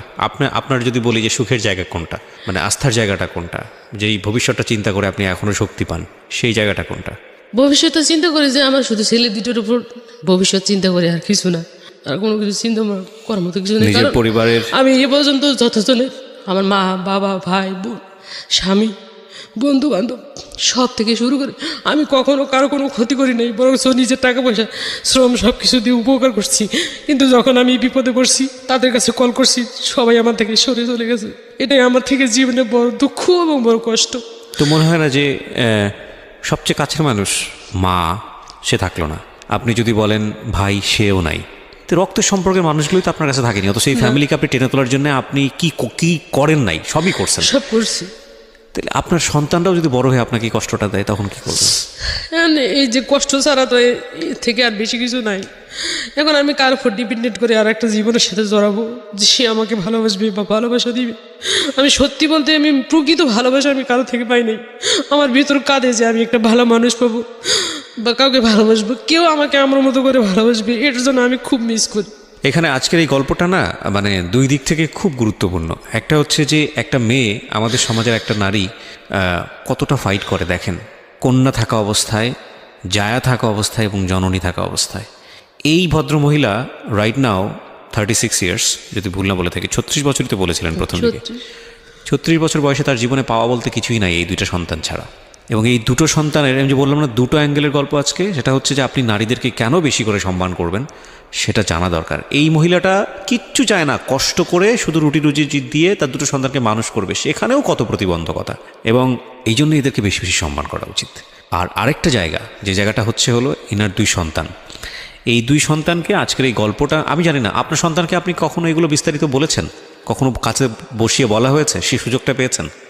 না, কখনো বলি নাই। আমি শুধু বলছি যে তোমরা আমার কখনো কোনো বিষয়ে চিন্তা ভাবনা করবে না, তোমাদের পড়ালেখা তোমরা চালাই যাও, টাকা আমি যেভাবে আমার ভিক্ষা করা লাগলে করবো, কাজ করতে হলে ডেইলি কাজ করা লাগলে কাজ করবো, কাজ করি তোমাদের টাকা পয়সা রুজি করে আমি তোমাদের পড়ালেখা চালাই। এই গল্পটা তোমাদের দুইজনের জন্য, বিশেষ করে তোমরা যে দুই ভাই আছো, তোমরা একটু মনোযোগ দিয়ে শুনো, কারণ with the name of almighty Allah, মানে আল্লাহ তো কাউকে ফেলে দেন না, সেই অর্থে বলছি আর কি, যে আল্লাহর পরে তোমরা হচ্ছে দুইজন, যেই দুইজনই হচ্ছে ওনার শেষ আশ্রয়স্থল। ওনার জীবনে যদি কোনো কারো কাছ থেকে যদি প্রত্যাশার কোনো কিছু বাকি থাকে, যে আমার এই দুটো সন্তানের কাছ থেকে অন্তত আমি আমৃত্যু ভালো ব্যবহার এক্সপেক্ট করি। সো এই গল্পটা আমার মনে হয় সাধারণ মানুষের যতটুকু শোনা প্রয়োজন, তার চেয়ে বেশি শোনা তোমাদের দুইজনের বেশি প্রয়োজন, যাতে করে তোমরা তোমার মার প্রতি মানে যথেষ্ট সম্মানের ব্যবহারটুকু করতে পারো। আমি অন্তর থেকে ধন্যবাদ জানাই, স্যালুট জানাই যে আপনি চট্টগ্রাম থেকে কষ্ট করে আজকে এখানে এসেছেন ঢাকার স্টুডিওতে। আপনি লাখ লাখ মানুষকে নিজের গল্পটা বললেন, এবং অনেক মানুষই আপনার এই গল্প দেখে কাঁদবে, অনেক মানুষই আপনার এই গল্প দেখে শিখবে, শুনবে। তারপরেও যদি একটু বলতে চাই, আপনাকে জিজ্ঞেস করি, আপনি কেন বললেন আপনার এই গল্পটা? আমি বললাম যে আমি এই যে দুইটা ছেলেকে নিয়ে জীবনটা যাপন করতে গিয়ে যে সমস্যাগুলো আমি ফেস করছি, এখনও আমি ইন্টারনাল সমস্যা ফেস করি। যেমন আমি এই মাসের 4 তারিখে জয়েন করছি, আমি আরও অন্য অন্য সেক্টরের মধ্যে চাকরিতে জয়েন করার জন্য গেছি, চাকরি হয়েছে, আমি খারাপ প্রস্তাবের কারণে চাকরি করতে পারি না। নিজের চরিত্র ঠিক রেখে কাজ করা ভয়ানকতম কঠিন, আপনি এটাই বলতে চেয়েছেন? হ্যাঁ, আমাকে সাপোর্ট দেওয়ার মতো কেউ নাই, যে আমি চলতে যাই যে আমাকে কেউ সাপোর্ট করবে, এরকম সাপোর্ট করার মতো কেউ নাই। তো আমার মতো যেন কেউ ভুক্তভোগী না হয়, নিজের ডিসিশন যেন কখনো নিজে না নেয়, বিশেষ করে বিবাহর ক্ষেত্রে। যদি নিজের ডিসিশনে বিবাহ কেউ করে, তাহলে এরকম সাপোর্ট থেকে বঞ্চিত হতে হয়। আর জীবন কিন্তু আবেগ দিয়ে চলে না, বাস্তবতা দিয়ে চলে। বাস্তবতার দিক থেকে সব কিছু চিন্তা ভাবনা করে বাস্তবতার সাথে যেন মানুষ চলাফেরা করে, এই জন্য আমি এই কথাগুলো বলছি, আমার মতো ভুক্তভোগী যেন কেউ না হয়। থ্যাংক ইউ সো মাচ, ভালো থাকুন সবাই। সবসময় বলি, একটা গল্প 1000 জন মানুষের শিক্ষা হোক। প্রিয় শ্রোতা এবং দর্শক, আগামী বুধবার রাত 11টায় আমি আরজি কিবরিয়া আরও একটা জীবন গল্প নিয়ে ফিরে আসব। ভালো থাকুন সবাই, আবারও শুভকামনা।